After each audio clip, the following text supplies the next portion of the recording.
All right, so let's start up. This is a workshop. For those of you who aren't sure, this is a time that the council does their talking and preparing for what's coming up at a formal meeting, which is next Monday. I see most people here. I see the full council except for Molly, who I'm told is online. Are you online, Molly? Yes, I'm here. Okay. Nick Ward-Willis is with us tonight in person. Thank you, Nick. And then I think Chris had to take a call, but he's here and he'll be along in a minute. Yes. So let's start up. The first thing is at least one council member, if not a couple, asked that we talk about rules of procedure kind of broadly. And so there isn't any particular proposal. We just stuck them on the agenda because you wanted to chat. I think, Pam, you were the one who asked for this. Yeah. Are there some things you have in mind, or at least topics you want us to kind of talk about? Well, the one thing with the public comments, if you would just, when we're in, 2.5 hours of listening to public comments from all over, if it is like even more than one page signed up, if we can take Beacon residents and business owners our priority, and that people have to list their Beacon address and possibly mark ward, and if they just say their ward address into the microphone, because some people have concern of being kind of harassed when they gave their address publicly. So if that can somehow be limited, and that we should not take anonymous people online at all. Okay. Yeah, I mean, I had a couple of thoughts. I think, Nick, you kind of wrote sort of parameters about this. Right, so if you don't mind, Eric, so a couple of things just for the ground rules is that under New York State law, there is no right to a public comment. The only time the public has the right to speak is when you've scheduled a public hearing. At any other time, if you allow public comment, that's at your discretion. You can have reasonable rules. There are some communities that don't have public comment. There are others that have public comment at the end of the meeting, some that will limit what you can comment on, or some will limit it on time. So you have the discretion how you wish to run your meetings. And with respect to, should you allow to have public comments, like the city has done, you cannot sort of require someone to provide their name or address. The Committee on Open Government has said that the meetings are open to the public, and that you can't prohibit someone from attending because they don't identify themselves. You can, however, ask for it, and I think some people may benefit from understanding why you ask for it. It allows you, as the recipients of those comments, to evaluate if they're a resident versus a non-resident, because it may be germane to that particular issue. If you're talking about a stop sign and someone comes in and says, that's the worst idea ever, but they're zooming in from Oklahoma or coming in from Fishkill, maybe that's not as relevant until they put it in context. So it's appropriate.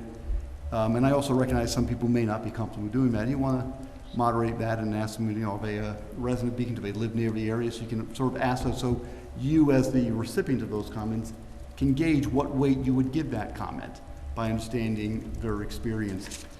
Again, I don't think you can prohibit a resident or a non-resident from speaking. You can have, I think, priorities. If you want to say, this is going to be a long night, we want everyone, it's a public meeting, you have a right, we're going to ask that the first speakers be those who are Beacon residents first. Question becomes, someone may not be a resident, they may work here, and that may be relevant. It may be someone who is speaking on behalf of someone who's not able to be there. Maybe there's someone's grandparent who can't speak or for whatever reason can't zoom in or something. So it's hard to draw a hard and fast rule that we could put here is going to apply to all circumstances and then monitor it. Because how are we going to prove and are we going to get into a dispute? I think these concerns are certainly valid and you want to hear from, but they come about perhaps infrequently, that it's at those specific meetings that maybe we can have the discussion up front as to what the expectations are and educate the audience. And maybe I can work with the mayor on some language that we can have that he would read at the beginning of that to address those concerns. Because I understand, it's a 3-hour meeting. All comments are appropriate to hear, but you want to hear from your residents initially.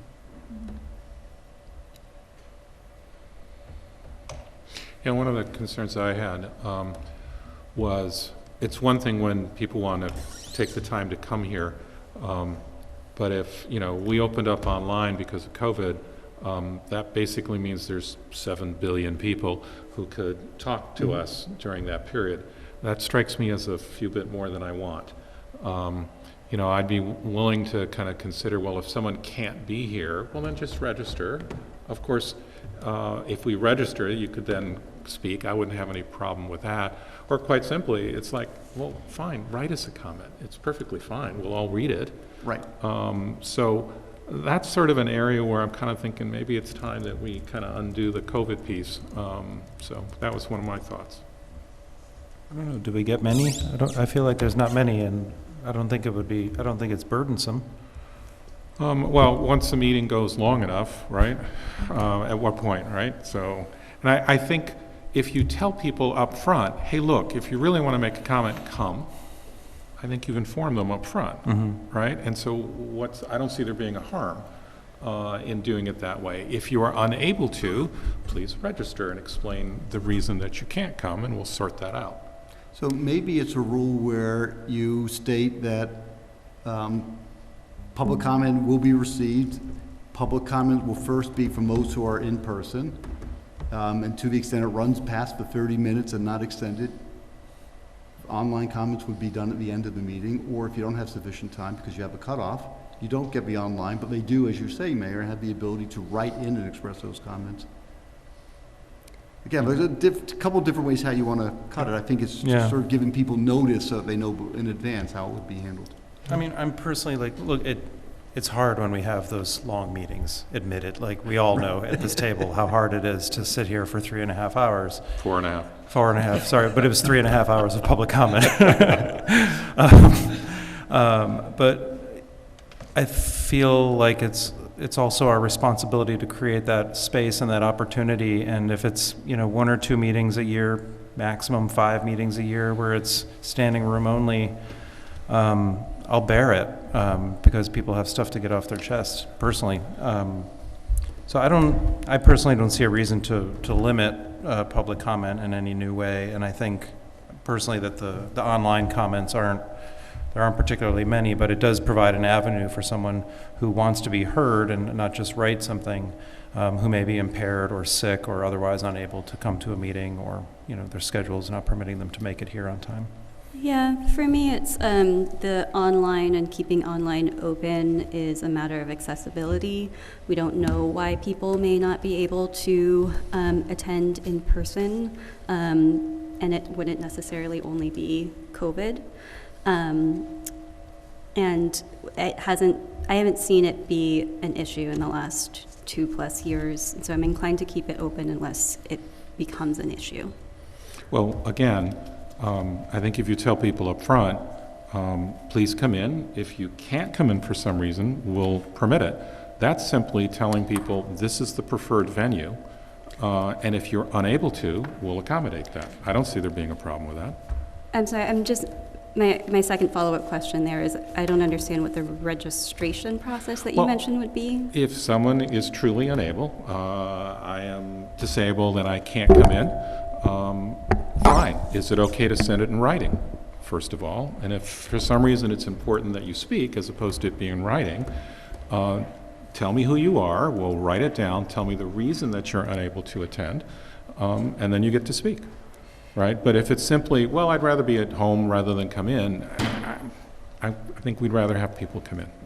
So. Nick, is that compliant to make people disclose their reason? So I was waiting for the mayor to finish. I would have to look into that. I actually had that concern that we can't sort of have that criteria of inquiring that there's a health reason, or then we're going to say that one reason is better than another, whether it's a healthcare reason or a child care issue or I'm running late.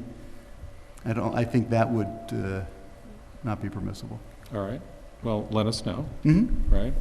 But again, it's 7 billion. I'm really sorry. 7 billion's too many people. Right. And, again, I don't really think I feel obliged to hear the comments of people who are not residents or who are not in some way directly connected to our community, a business owner, something. And when we are inundated with people who are not from Beacon, who may simply be amplifying the views that other people in Beacon express.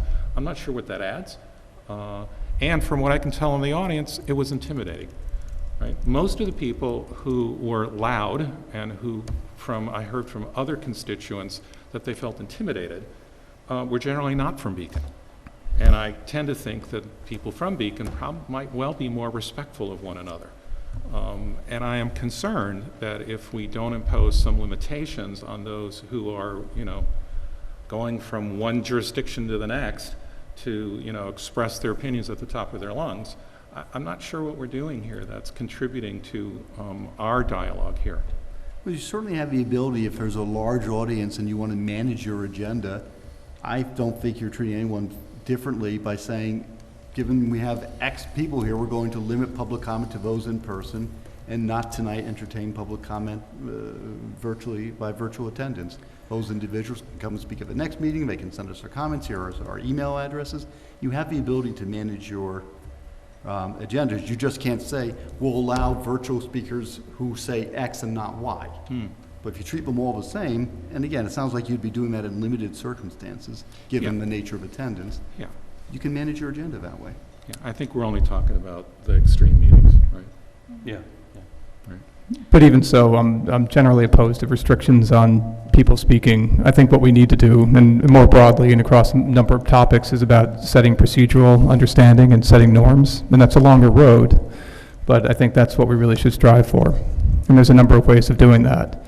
I shared the statement that we did read ahead of that one meeting, and I think it's something we should read ahead of every meeting in terms of setting a norm and an understanding.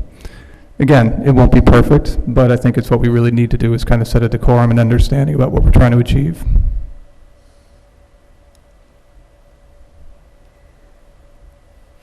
When you say that, Jeff, are you thinking instead of putting things down in writing, that just the way that we manage the meetings sets the precedent for how people behave and interact? That's part of it, yeah. Established process, defined, consistency in what we do, statements we make, the way we operate.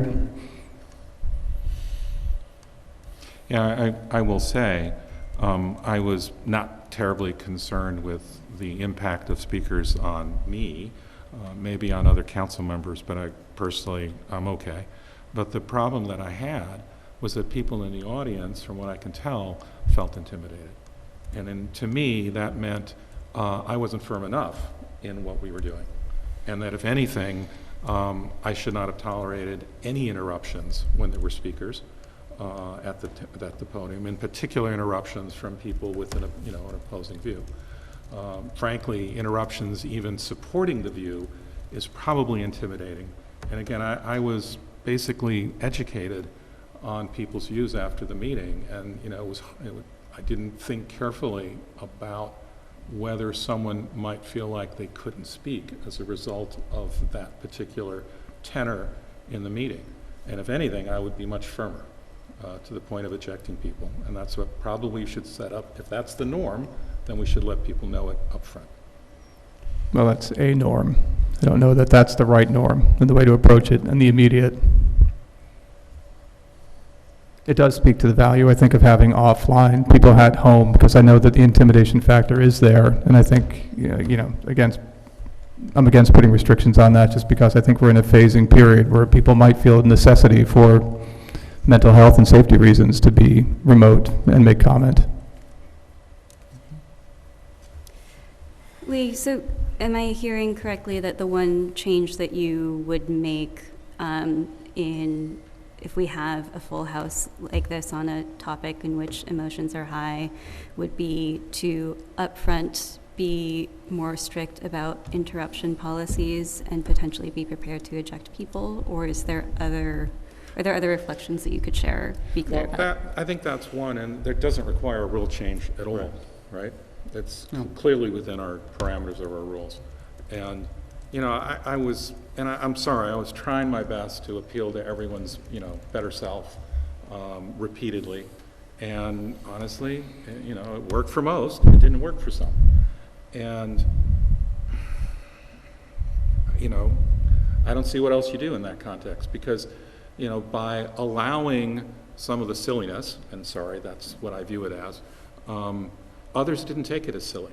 They took it as serious, and they took it as, I don't feel like I should speak, and I feel I will be targeted. Those are the comments I heard from people after the meeting. And that told me I did this wrong. And that if anything, and again, we don't need a rule change for it. I'm just telling you up front, if we have another situation like that, I'll be even firmer. So. Well, take it in advisement, but I think objections would have been counterproductive. I think you went with your instincts, and I think they were probably in line with what was probably the most productive thing to do that evening. Yeah. So just keep that in mind for future decision-making. Yeah, I agree that I imagine that would have been escalatory, but that's my opinion.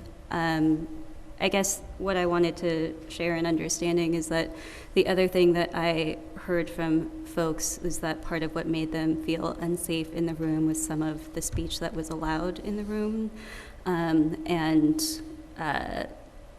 things that could have been fact-checked. I know that's not something that we have historically done or could litigate, but that is another piece of that I wanted to share that I heard. I'm not sure I understand the content. We can't limit what someone says. Right. They have that right to do so within reason, right? If they're becoming obstructive, if they're becoming hostile or things of that nature, but if someone says something that is offensive or unpopular, we can't censor that. And as, the mayor is the chairman of the meeting, chairperson of the meeting, you have the ability to set the tone and moderate this as you deem appropriate. Okay. So I want to come back and clarify one thing, because I was of, I think, a similar mind to how we started this conversation, that while I'm not opposed to hearing from people, it is certainly weightier in decision-making to hear from people that are members of the community. So is there a way to, it is allowable to say we would like to prioritize those comments, right? Correct. Okay. Difficulty comes that you can't say we're not going to hear from you. Right, and I mean, it's what are you going to do? Like, show me your ID that you really work there or something, Right. like whatever. But, maybe the statement of asking or putting something on the sign-in sheet that's, and to me, community member is bigger than just a resident. I think somebody who has a stake in our community, maybe they're an avid member of the Arts Council or whatever, but they live in Fishkill, I still consider that a community member. So I know that you get into kind of territory that's a little difficult to parse, but maybe just asking that and kind of indicating that on the sign-in sheet would help us to prioritize when we have a significant amount of comments. I don't know how others feel about that. No, I think I would agree. I think whenever we've had a real hot button issue come up, a lot of people come from other communities, and I listen to them, but it doesn't have the same gravitas, Yeah. I mean, it's an interesting opinion, but. Yeah. Okay. I wanted to follow up on one comment that we received last minute. I'm not sure if other folks were able to look at it. But it brought up the idea of identifying a nexus or purpose for certain public comment sessions that would inform what our stated priorities are. Again, not forming a restriction, because that's not the idea here. But if, perhaps depending on the topic we expect people to mostly be speaking about, is there a further statement that we might make other than our broad priorities of wanting to hear from Beacon community members in particular? My concern would be that you would then be limiting topics that people could speak on ad hoc rather than having a uniform policy. I mean, if you had a uniform policy that, and some communities have this, thou shalt only speak on items that are on the agenda, that would be fine. But if you try to limit a comment to a certain subset or something, and that's not part of your standard rules of procedures, that would, and you're doing it just for a particular medium, that would be difficult. I wouldn't want to do that, because sometimes what they say publicly is makes it to an agenda later on down the road. Yes, understood. Well, I didn't read that particular comment as one suggesting from a resident that the nexus be about the speaker. I thought it was, if we take up a topic such as an international resolution, that it bears some nexus to the city before we take it up, and that our first vote should be whether there is any nexus to what we do as a city. That's how I read that comment, and I thought, I understand the rationale, and in fact, I thought we did that the first time, right? That we all debated whether there was any connection to what the city's business is and said, not international, not international affairs. Yeah, those are your rules, and now we're talking about regulating your conduct and what you speak about, and that you can do so. Yeah, right. So that, I thought, was the suggestion from someone in the community, which was that we think about, first, is there a clear connection of what the resolution is, which is not a mile off from where I've been suggesting when we do resolutions, that it have some connection to Beacon. Therefore, a dance scammer resolution is very close to us within, you know, visibility and within our air zone. That's a clear connection. But, you know, Asia is kind of a long ways away. I mean, not for Asian people in Beacon, but that can be a different conversation. I understood that to be 2 different points. I was pointing to a different point in the email, but I agree that that was the interpretation of the other comment. So I will go back to, okay, I know we say we don't want to have a definitive sort of gavel that we would employ. I am looking forward for someone to suggest how, in the particular instance that we just had, would we deal with someone who refused to give up the podium and yelled? Well, and there the law is clear that that individual, when they're told to conform their conduct to, I'm talking generically, when the individual is told to conform their conduct to the standards of the meeting that is being set forth, and you have that in your rules about decorum and items of that nature, you give them that warning. If they refuse, then they're subject to arrest because they're being disorderly, or removal, right? But typically remove the individual from the meeting. Right, And that's happened. There are cases, believe it or not, reported cases where city council meetings or municipal meetings, people have been arrested and removed for failing to conduct themselves appropriately. They can't be allowed to disrupt the meeting. You have the authority to manage your meetings. So how would we work that when someone refuses? Are we going to call up the police? Are we going to have them ejected, right? Are we going to politely wait for them to leave? The only problem is the intimidation of the other side has already occurred. Well, I think this is a bit of what Jeff was getting at in terms of level setting and how we introduce the space and set expectations from the beginning. All of those steps are intended to be de-escalatory and support the purpose of having and fostering an environment of communication. You know, sometimes it doesn't work, but those steps are meaningful. I'd like to just point out that the following evening after the comments here, the same individual that we cut off went and disrupted their meeting so badly that they actually had to adjourn the meeting after 45 minutes. It seems to me that you acted appropriately, and the city of Poughkeepsie was unwilling to take that step, and they ended up losing their entire meeting night. And all of the other people who had come to comment could no longer comment. So it's not just about, I mean, that person's basically taking time from everybody else in the audience. I think I hear that, and I think another thing that's important to note about that meeting is that they put their sign-out sheet out way ahead of the meeting. All of the slots for those first 45 minutes were taken by one perspective. And so by the time that came around, people were very upset. And that's an instance in my mind of an example of ways in which we can potentially help structure our meetings to make sure as many perspectives are heard as possible. I'm not sure what exactly the solution would be, but maybe it's that people need to sign up only themselves.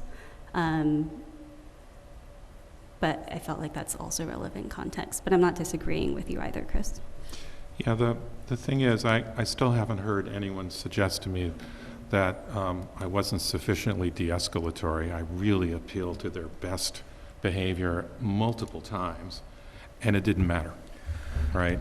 And again, I'm not so much concerned with someone speaking indefinitely. That's not the part that troubles me. The part that troubles me is others in the room suddenly went silent. Mm-hmm. And I don't know how to address that. I have yet to hear a suggestion specifically as to how to address that.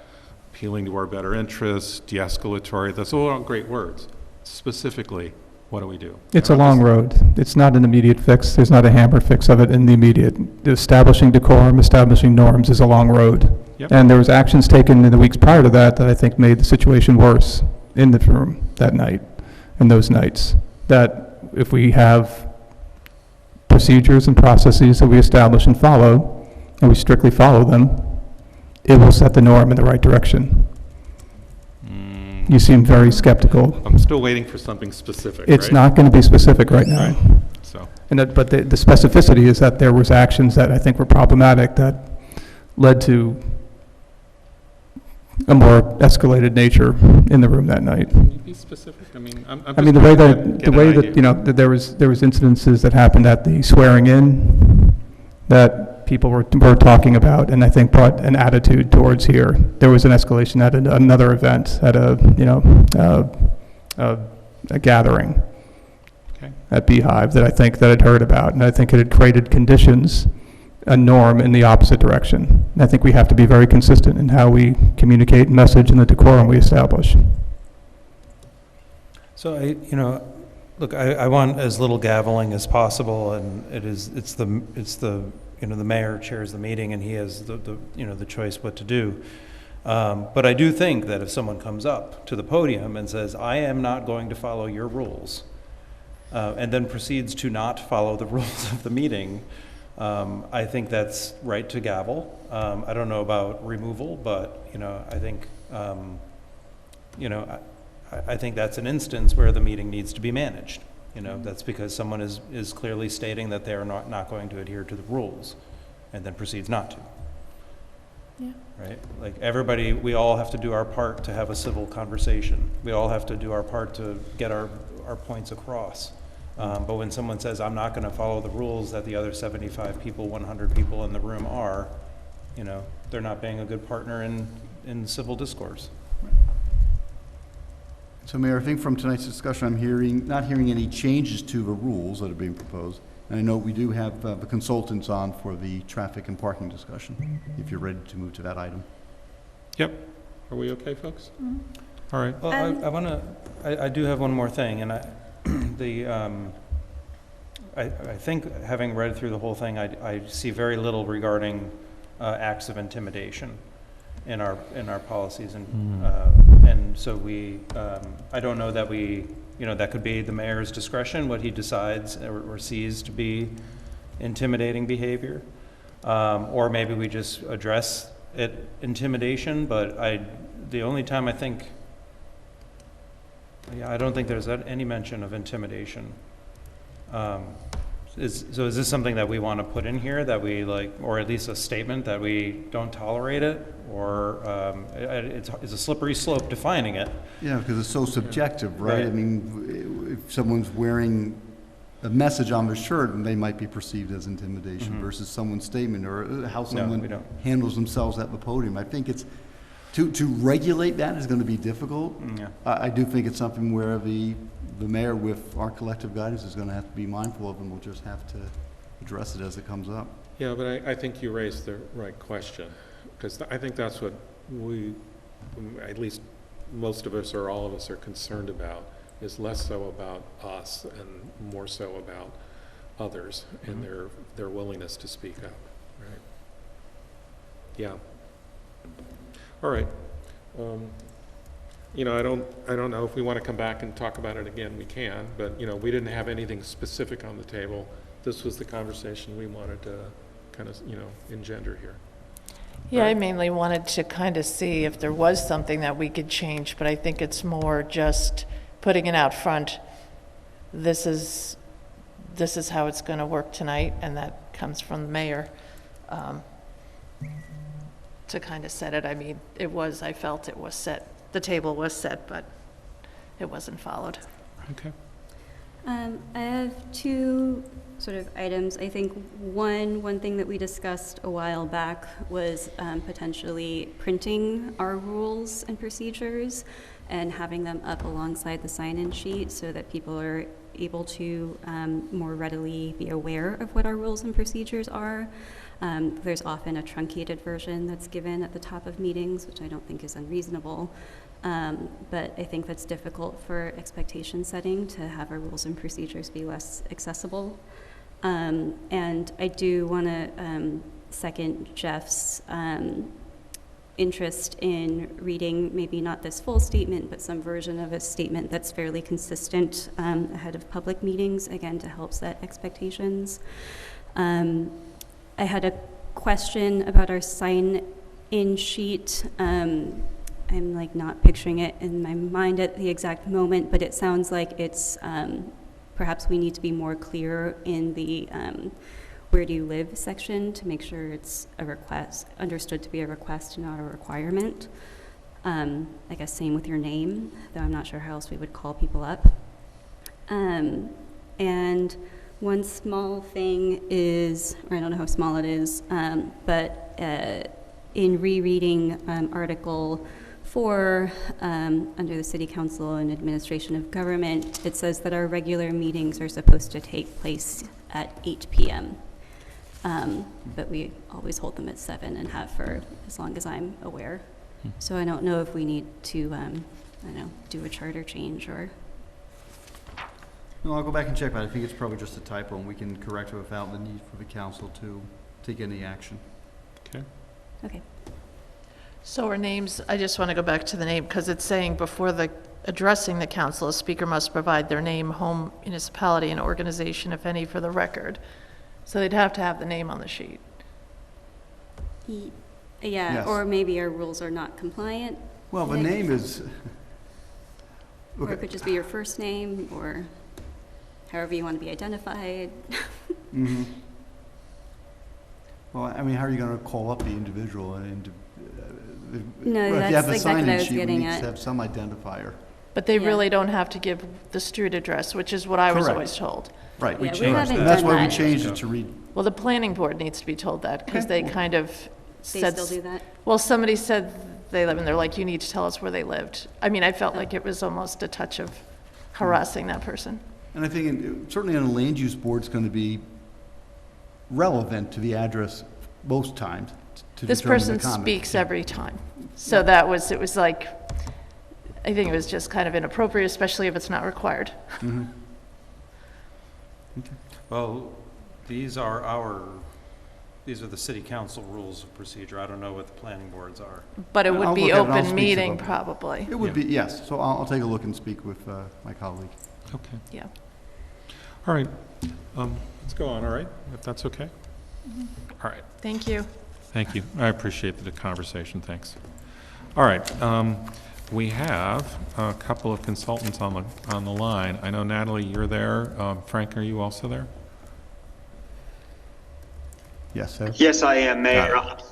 Can you hear me? Yes. Okay. And then Natalie, you're there as well?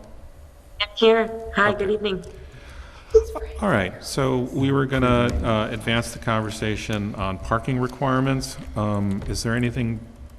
Who's going to lead this? And Natalie, are you going to do that? Or Mayor, just a Nick? brief introduction for me to put it in context. I'm going to turn it over to Natalie. So we have on the tonight the city planner Natalie Quinn from KRC Engineering, and we also have the Villages of Cities traffic consultant Creighton Manning. Star Kipp from Creighton Manning attends the planning board meetings, and then we have Frank, and I'll let you pronounce your last name so I don't mispronounce it. Frank here as well as Stark on the meeting. And so they were invited tonight because we've had a number of council session meetings talking about the parking, and I thought it would be appropriate to reset, have them come in and give us some guidance. So we've asked them to prepare a decision tree. We've had a number of discussions at the staff level, and they're here tonight to walk us through their thoughts based upon reviewing your city council meetings, hearing your workshop comments, and having discussions with staff and looking at our draft local law. The public hearing has been adjourned to April 15th. So the expectation and hope is that we can get your general concepts down tonight, an understanding of how the city council wants to move forward, come back at your work session in 2 weeks with a revised local law, make minor tweaks to it, I hope, and then have that ready to be placed in the public hearing packet. May require referral back to the planning board in the county if there's been significant changes, but at least that will allow us to begin to move this process along. So with that, Mayor, I'd like to turn it over to Natalie. Okay. And there are materials in your packets, including a memo from both Creighton Manny and the village and the city planner. Thank you, Nick. So just will start real quick because I think this is kind of an exercise that Frank and Stark and I have been going through the past few weeks, trying to kind of take the council's comments and think about things. I just want to ground us again in what we're doing and why we're considering this, right? Off-street parking requirements is what we're talking about. For the record, those are parking requirements associated with any type of development, and they're usually based on the use.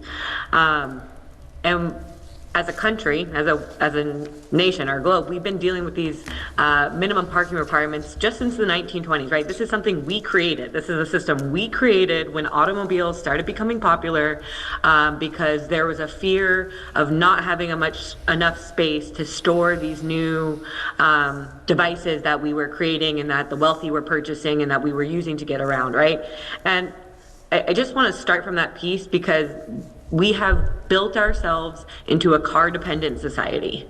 And parking minimums is one of the huge pieces that has done that, right? That has built us and made us as a society car-dependent, right? We require parking for development, and then we're surprised when it causes traffic issues and car dependency because of that relationship, right? So that is something that not only the city of Beacon, but 200 plus cities across the U.S. have been struggling with, and more so, I think, in the past, 5-10 years than ever before, really actually picked up a lot in 2020, that cities have embarked on this process of, okay, why have we taken parking standards and this pseudoscience that is parking standards and let this be the Bible for how development should be occurring in our cities when we know it's having negative impacts and when we know it's causing car dependency and traffic issues, right? So some of the benefits that have been associated with this reform that's going on across the nation is, easier reuse of old buildings,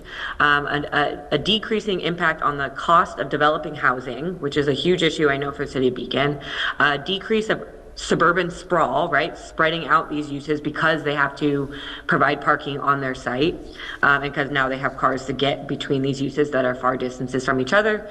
And then, in terms of parking reform has also had a decreasing impact even on, the amount we are driving, vehicles mile traveled is how we count that as a society.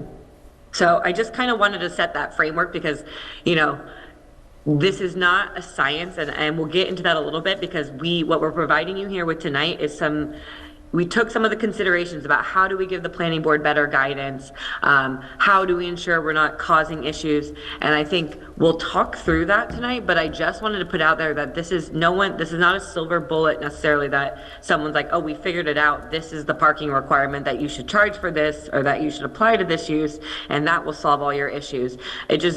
It doesn't work like that. It's not that type of science. But what we have seen in some of the cities that have kind of taken on these parking reforms, either eliminating parking requirements or reducing their parking minimums, right, is we have seen few serious problems result from these changes that didn't already exist before. So I think today we're going to talk a lot about parking issues currently in downtown and whether or not these changes, what kind of impacts that may have on that. So let's talk about that. But I think what we've seen from cities that have done this is there have not been serious problems that have resulted from the reduction or elimination of these minimums. And also, fortunately or unfortunately, developers have not stopped building parking, right? They will still, because we have created this car-dependent society, that to make units marketable, they will build what parking they can or what they feel is feasible or necessary for their development. So just, I also want to take us out of that mindset that just because we remove parking minimums, there is going to be no parking provided on site. And I know we've talked about that before. So just real quick, I won't read through the full cover letter. But what we wanted to talk about tonight, some responses to how do we give more guidance to maybe make us feel more comfortable. We didn't go ahead and put these right into the regulations because this is a conversation that we need to have, that we need to talk about if we want to go down these routes, or if we want to continue on the track we're on with just establishing parking maximums, right? So we did look at applying kind of more nuanced treatment to the three typologies that the council has been discussing, the single family districts, the more higher density or mixed use districts that aren't on Main Street or near the train station, and then what I'm going to just kind of collectively refer to as the core districts that do have kind of existing transportation infrastructure or are in walkable environments. So that was one thing that we talked about. We have a table we can kind of talk through about what that might look like. Also, in terms of this guidance, we did, in the table we're going to talk about, we did kind of walk through the opportunity to establish more right-sized parking minimums for that middle bucket, right? The medium density mixed use districts that aren't necessarily in walkable transit supported sections of the city. So if we do reestablish minimums there, having them reduced, and we can kind of talk through what that is. And that is just giving the planning board more guidance for these outer lying districts of what's the range, right? So you're looking at a range that parking should be provided. And that also allows the application of a parking fee in lieu, right? So we can go into the number, but recommending about $5,000 per parking space waived, right? So if you can't even meet the minimum parking requirement that is established, paying this fee, that could go into what we are calling an alternative transportation improvement fund. And again, this is not a parking fund, because one of the concepts here that we're trying to work on is moving away from the car dependency. So how do we do that? And that is largely through alternative transportation modes and walkability. The third piece that we talked about, that I want to talk about, is we did leave the parking maximums only for the core districts. And we can kind of talk through that a little bit, but we really felt that retaining that was supported by the existing parking utilization data that we have currently for the downtown, for the core areas, for a portion of the core areas. And what we wanted to talk about with the council is some way interweaving within this regulations is kind of, or within the intent, is a regular update to that parking analysis. So I think people can have this data, these numbers, to kind of track progress. And then finally, the smallest one, I think, is just trying to streamline the code. So what you had was, there was the main section of the parking regulations that was 223-26, and then you had separate sections for kind of the CMS district, for the linkage district, for the waterfront district, that also had different proposed maximums. And this is kind of a simple thing. It's just, I'm a little bit of a type A person, so we wanted to kind of consolidate that all, so all the parking regulations are in one table. So that's probably the easiest change that we're talking about, and I think we can do that regardless.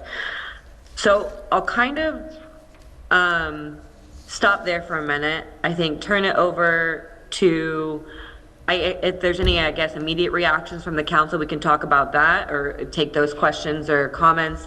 Otherwise, I want to turn it over to Stark and Frank to talk a little bit about, I think, the changes we're proposing. And then if we're ready, I think once we're done with that, we can get into this kind of decision tree that we put together to kind of just make sure, again, this is to give the council, it's almost we're writing the narrative to justify these regulation changes, right? And it's a really nuanced topic, parking minimums or parking management and reform. So I think this decision tree, the intent of this is to kind of help us put the narrative that would, for example, go into the resolution about why decisions were being made, right?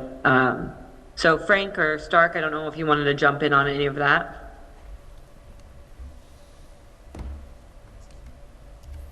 And I'm sorry, I didn't catch Frank and Stark, who you're with and representing. I don't think we've met with you before. Did we? No, so it's Frank and Stark are with Creighton Manning, which is the city's traffic consultant. Oh, okay. They've appeared before the planning board, and Stark in particular has attended planning board meetings and done a parking analysis for the last couple of years. And so we thought it'd be helpful to have that experience in there. And then Frank was involved with the city of Kingston and their parking minimum recent zoning changes. Okay, thank you. So consultants to the city. Yep. Hi, good evening, everyone, Mayor and City Council, and Natalie, Stark, and Nick. I thought Natalie did a great job summarizing.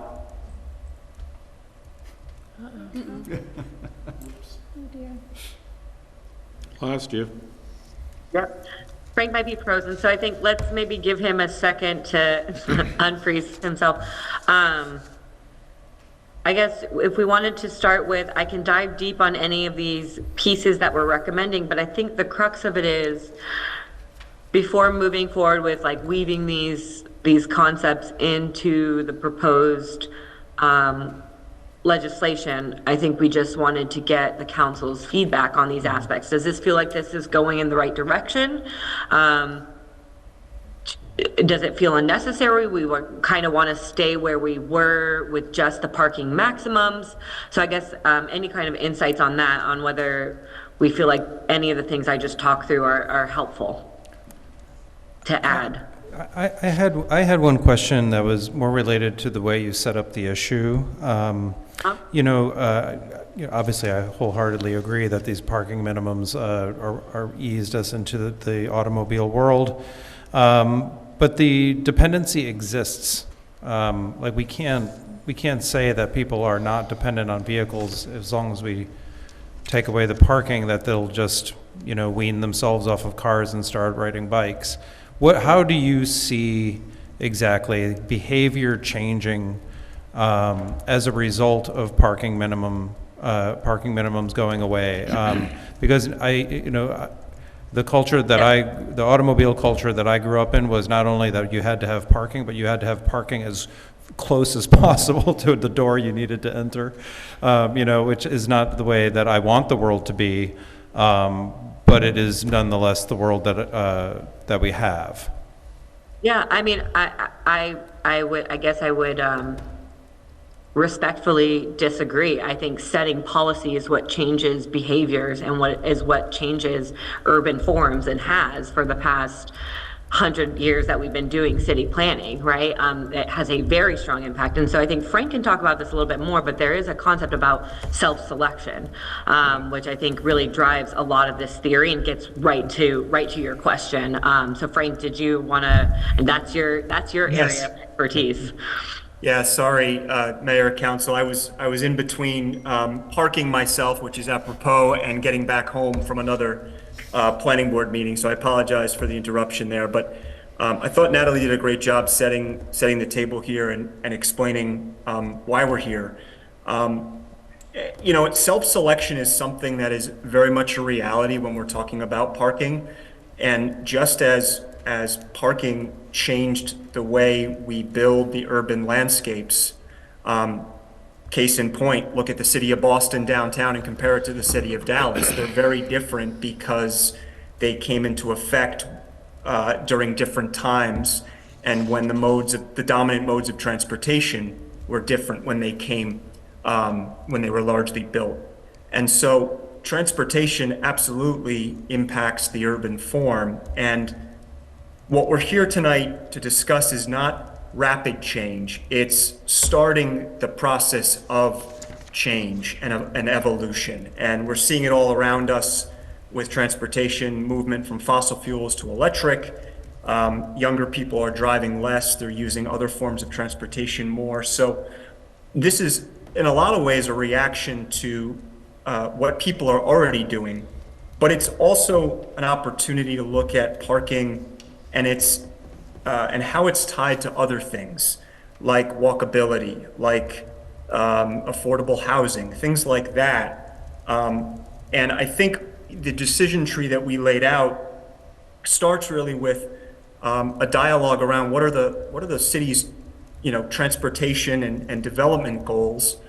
That's sort of the high level. And then it really distills down, well, how to go about achieving them relative to parking. And self-selection is something that, as Natalie referred to, isn't a perfect science, but there's definitely data out there that shows when we build on free and ample parking, when we make that a requirement, it's a self-fulfilling prophecy. People will drive more, they will walk less, they will demand that free resource. And so if we keep doing that over and over again, we're going to continue to have a car-based society. So that's high level where we started with this. And hoping that the dialogue is a fruitful one. And I think, does it make sense to go through the decision tree at this point? Do we want to do that, Natalie? Or, that makes sense? Oh, sorry, I was muted. Yeah, I think it makes sense. I think they're good questions that can get us into some of the specifics too as we go through that. So I'm open to that if the council and mayor are open to that. So I'm just trying to get my arms around. Is the table a proposal, and is the table existing? Can you go through the table versus the questions? I think Let's start with the table. So the table is largely, I would say largely what is existing in the proposed regulations. However, combined into one table, one area, and then minimums added for a section of that. So let's talk through this, right? So in the first two columns, you have min and max for what we are calling the core districts. I did get some questions, so we were working off an old zoning map previously. So let's just correct that top bar for the first, or for column 2 and 3, min and max should be CMS, linkage district, waterfront district, and then potentially transition, but the transitional zone, right? And so what is in there, what is populated in the max column? Not PB or CB? Well, PB and CB are no longer on the zoning map, is that incorrect? I think that's right, because the PB was the I think they've all parking. been combined into the transitional. Got it. PB Okay, is the good. T district now. Yep. Right. Good. And does the L district exist, or did we just extend CMS all the way down to the No, waterfront? I think we still have a linkage. We do? Oh, We okay. I think It still exists. over by Yeah. Beekman, and then there's an LI. Okay. Yeah, and so LI, we'll get to that. That's kind of the second set of columns of min and max. So in the first, Got it. in the core districts, the min and max, what you're seeing right now in that max column is the maximums that were in the proposed legislation that's been in front of you for the last few months. It was just in separate sections. So I'm almost wondering if people didn't see it, because there was the main parking table in section D of the main section of the code, right, 223-26. But then each of the separate districts for CMS, linkage, or whatever, they had their own minimums that then in this most recent kind of proposal had been changed to maximums. So we didn't necessarily modify any of those numbers. That was kind of what was in there in the code if we just did the very simple transition from minimums to maximums, right?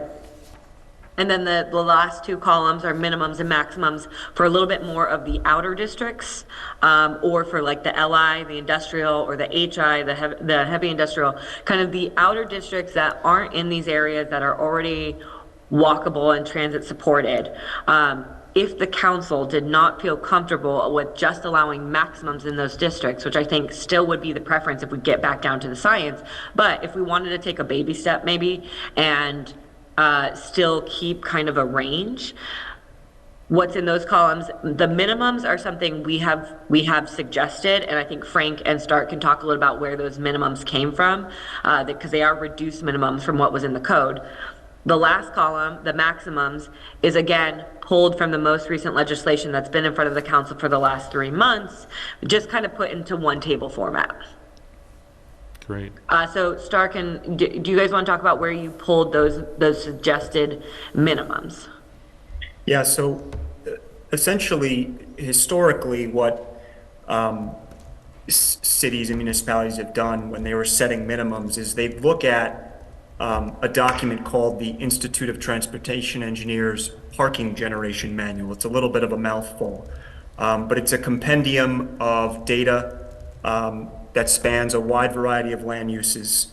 And essentially, studies were performed by engineers and planners. They were put into this manual, and that served the transportation and planning community, and still does. But it was a resource that someone could point to and say, this is the book, the data is here, let's use it. And a lot of times it does serve the purpose, but what it tends to do is it tends to continue to fulfill this prophecy that if you build parking, it will come. And many of the studies are based on the notion that parking should be 100% free and 100% ample. And what that does is it essentially invites more traffic. So it tends to create a high bar for a parking minimum in an area that has other transportation options or wants to have more transportation options. So what we tried to do with this table is we tried to flip it a little bit. And instead of looking at a minimum, look at a maximum. And in some cases, the minimum became the maximum, such that, and it's also done in the context that there are other parking resources available, as Natalie pointed out. There have been studies that have shown that the Beacon Core area has parking supply available. So by changing that minimum to a maximum, you're not requiring an abundance of parking that may or may not be used. Instead, limiting it so that you could potentially build more density or more units and enhance the walkability of a certain area by putting that back into public transportation or sidewalk infrastructure or what have you. Frank, for the minimums, right, we did not use the standard high kind of value from ITE that is traditionally associated with like what we call in the planner world like Black Friday parking, right? Like parking for like the maximum possible day that you could need parking. And instead did you use the averages or did you use 33%? I can't remember. So for the maximums, we used the average. The minimums, because the minimums are the new numbers we're showing to them for the outer districts. The minimums are not a straight look at the ITE because sometimes depending on the type of use that you're looking at, it makes more sense to round to a nearest whole number. Like if we're looking at let's just look at the multifamily dwelling. Do you want to look at, Natalie, in the R1RD column? Yeah, let's look at that. Okay. So in that case, we set a maximum of 2 dwelling spaces per unit, and then the minimum we said would be 1. So that's not directly coming out of the ITE. It's done a little bit on judgment here. If we're setting a max of 2, it makes sense that there would be a minimum of 1 in those locations. But in some cases, we applied the ITE's 33rd percentile rate for the minimum, and the max would be the average, the 50th percentile. It really depends on the use. Yeah, and just to remind the council, so what you're seeing in that first column for 1 and 2 family, we haven't touched that since what you've kind of been reviewing for the last few weeks. What was kind of proposed was, 3 space maximum, no minimum. In these lower density single family districts, people will figure out what they need and provide that. So we didn't touch that because I didn't hear necessarily any direct questions or concerns about that from the council, so we kind of left that as it was. It's now just, put in this table, so everything's kind of in one place. So Mayor, did that answer your question? Most of this is what you have seen before. It's just in a condensed table format, so everything is there in one place, plus kind of new suggested minimums for the less transit supported areas. Yeah, that's actually good. The importance of having it all in one place, you immediately see that we would consolidate rows. I'm going to suggest that you spend a little time thinking through why a bowling alley is isolated from a retail service business, is isolated from a business or professional use, and that maybe we could kind of standardize those. I don't think we should be in the business of being that precise by the very precise type of business. Again, it goes back to it's like the hangover or the kind of leftover of this pseudoscience of parking minimums where exactly. we thought we could craft something very specific for every use out there. So because I agree could with see that. I could see us saying there's a category of, one space per 250 square feet of whatever. Or, maybe there's another one that is 1 per 1,000 square feet, because I saw that. And maybe we should just kind of whittle down to just a fewer categories. I think that would be helpful. So that's not commenting on what's in the columns, it's just saying I think we should consolidate rows. Could we get rid of the museum and the museum 3,000 feet to the train station and blend those? Yeah, so that's kind of what I was thinking, right? Is I saw the 1 per 1,000 square feet for museums, and there's this very unusual one of 1 per 3,000 square feet for a particular museum, right? So I just want to think that through, and I don't want to take that on now. I just want to say, I think that's homework for you all, because I think what we should be focused on now are those minimums and maximums, right? Okay. I think we should be focused on what the Creighton Manning did. Yeah. I'm still kind of focused on the theory before we get into the precise numbers here. All right, keep going. You got questions, please ask them. Or are we doing the decision tree now? I think we're ready to get into that, and then we can go back to specifics too. I think this might help us talk through the specifics. So, Frank, I'll let you kind of lead us through, and I'll take notes on this so we can kind of fill this in based on conversation. Sure, that would be great. Thanks, Natalie. So, starting off in question number 1, and I know a lot of this appears elsewhere in city documents, but we thought it would be a good question just to start the conversation, because a lot of it, the answers I think the answer to this will inform a lot. So what are the city's transportation and development goals for the future? I know it's a big question. I can start. I would say affordable and accessible mixed income housing, a better bus system, more walkable and rollable streets, and any through all of those choices, or all of those categories, making sure we're making as much of an positive environmental impact as possible. So I would suggest the language is already in our comprehensive plan, and we just look it up, because I have a feeling it's already there, right? And pretty much what I just heard, so I don't think it'd be dramatically different. Okay, so suppose we answer this one, because I don't think we should spend too much time on this, because I think generally we're agreeing on. I mean, the Main Street Access Committee answered this question, right? Yeah. Right, so I'd like us to kind of look to that, right? I think those all make sense, and those are the goals we were operating under, but I think we needed it to be stated again here so we could move into the next question. So Frank, do you want to go into keep going. 2? Yep.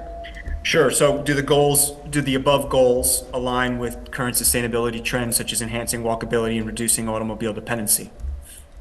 And if so, how? I have a little bit of a nitpick around walkability and would just prefer we say accessibility. And I'm sorry to be annoying about that, but. I think we want to. Well taken. We'll make sure to adjust that. It's a great point. I think we want to reduce automobile dependency, but I think our local geography doesn't really allow that unless you wanted to find a way to somehow get everything on Main Street or have it ordered to your house. You inevitably have to go to Fishkill for something or Newburgh for something. And so there's a couple buses, the routes are going to improve. Maybe that'll improve. But right now, like when, my son needed shin guards in a pinch, I could not find shin guards and had to go to Fishkill in my car to get shin guards. So, And I yeah, guess if I reducing- think about this question in terms of like, do the goals that we just talked about align with future trends? I think that they align with the trends.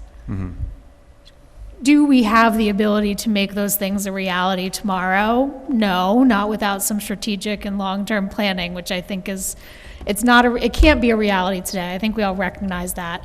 But I think the direction that we're heading in is aligned to the stated goals in the comprehensive plan, the Main Street Access Committee, points of view in terms of sustainability. And so we have the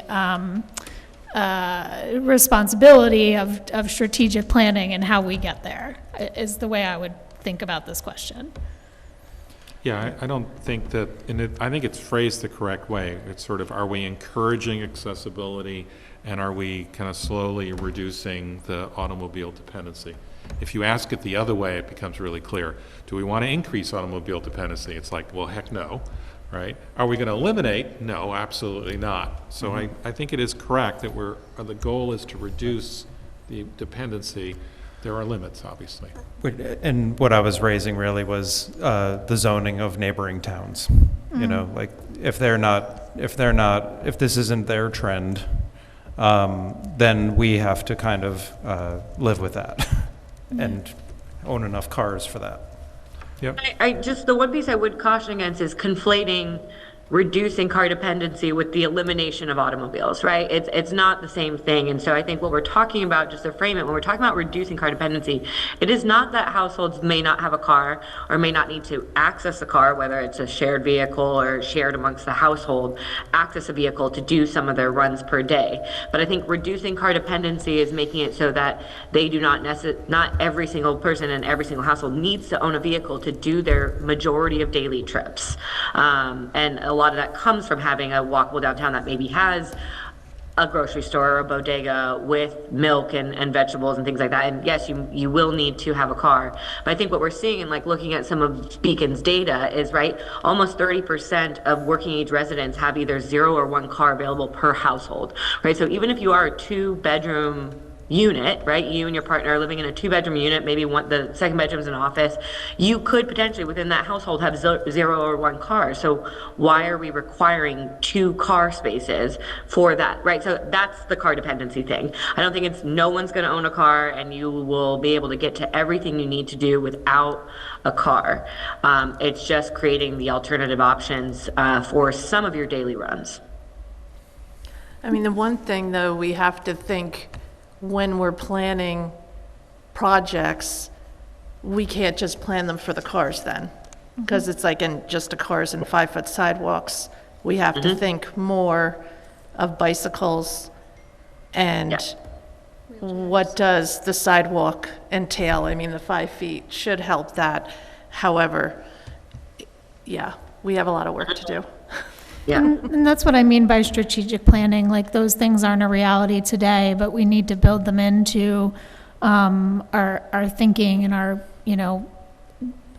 when we put projects out and when we look at the Fishkill corridor and all of that, like, those are things that we should be thinking about. All right, so just keeping the conversation moving, Frank, sorry, I'm gonna have a hard time of being in the passenger seat, I guess. So the third question I'll just move us into is, why is the City of Beacon's Main Street corridor attractive and memorable? And I think the subpart to that is, would Main Street be Main Street if all the existing businesses and residents provided off-street parking as per the current code, right? So like, this is kind of, I think, getting at almost a little bit of like, would we want to be going the opposite way in terms of being more stringent and requiring this parking for each individual building? And does that achieve the Main Street that you find attractive? So maybe start with the first piece about the attractive and memorable part. So the answer to 3A is no. We don't want to go that way. I think that's clear to everyone, that providing current requirements for every business on Main Street would just end up with a heck of a lot of parking that I don't think we want. I think that's well summed up. I think we can move on unless someone has something else to add? Okay. Okay. Does the availability of free and ample off-street parking contribute to a transportation system that favors the automobile? If so, how?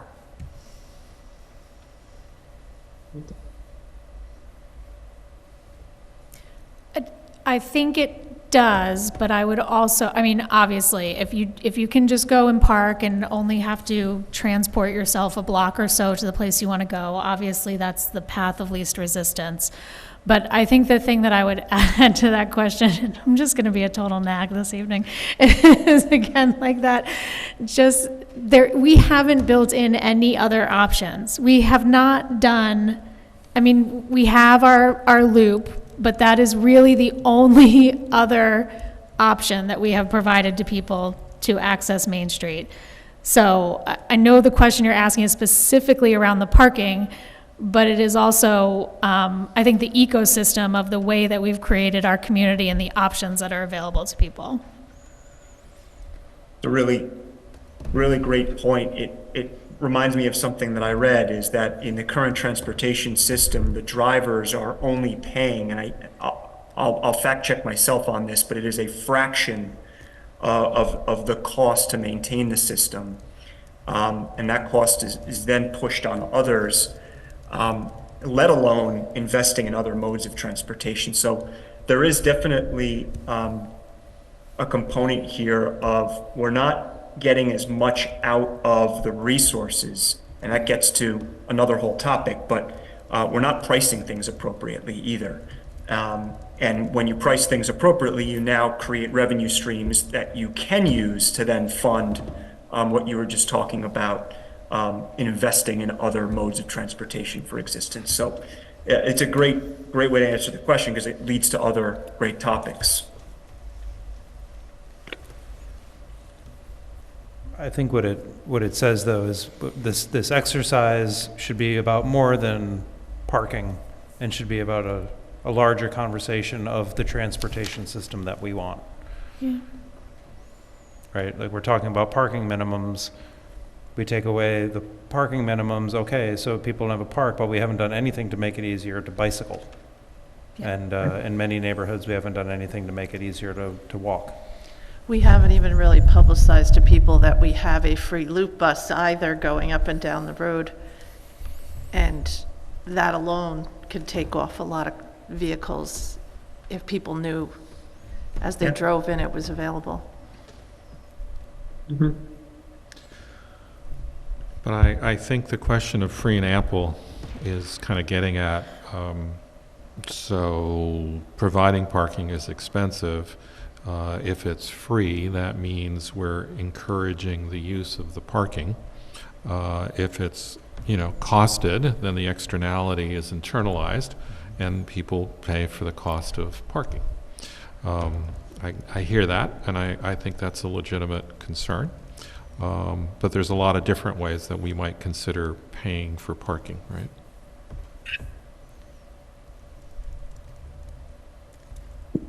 Thank you. Any other remarks, or should we move on to 5? Keep going. Hearing none. So question number 5, how does the requirement to provide free and ample off-street parking affect the outcome of a residential development project, for example, in terms of scale and massing, cost, and marketability?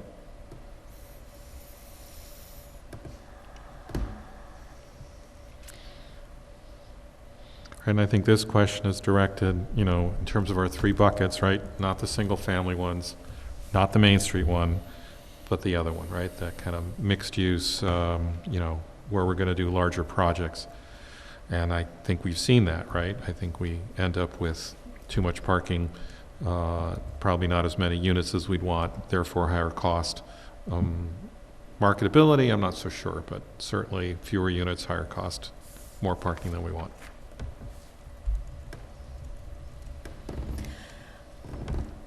I have a little bit of a hard time conceptually with this one, and I think it's because I'm focused on, say, Main Street. And I cannot think of any project that has like added parking that wasn't there before.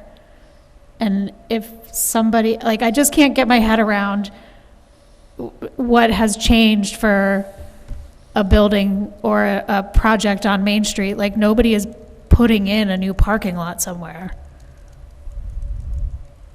What has changed would be the process that they have to go through to then make that development happen. Yeah. Right? And I think it's maybe not as high of a cost of as building the parking spaces, right? Because they just didn't have the space, but they still were not exempt from kind of just going through the process, having to go and seek the variances, having to hire a traffic consultant to justify, you know, where they were going to park or look at availability. So it was a process that they had to go through, which does make development more expensive in terms of going through that process. And I think you know, what the whole point of this exercise is it's a little bit of a mindset change, because they're in front of the planning board fighting for this thing to be able to do something that I think almost objectively you could look at and say is desirable, right? An existing structure that needs to be activated, that needs to be utilized, that could provide housing.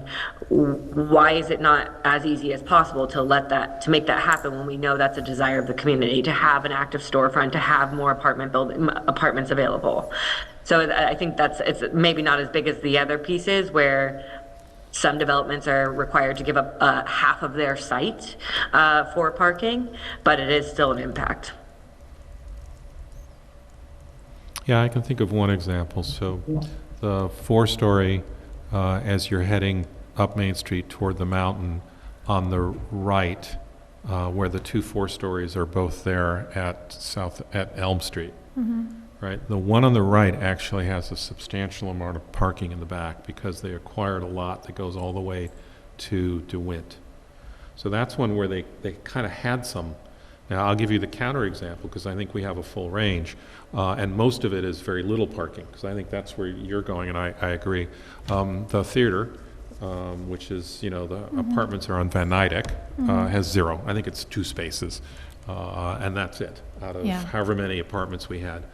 And we permitted that, which gets to, you know, what's our process going to be, because they're not going to have parking for the most part.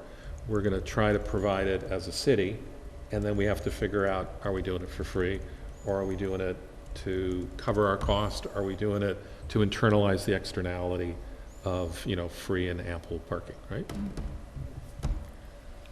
I think, I mean, the theater, when without any parking being required for that theater, it made the east end of Main Street impossible to find parking. Yeah, I mean, it wasn't the only thing, but certainly it made it difficult, right? The county study warned that it was going to be a problem, and then the last parking review that was done by the Main Street Access Committee said there was a problem. Yeah.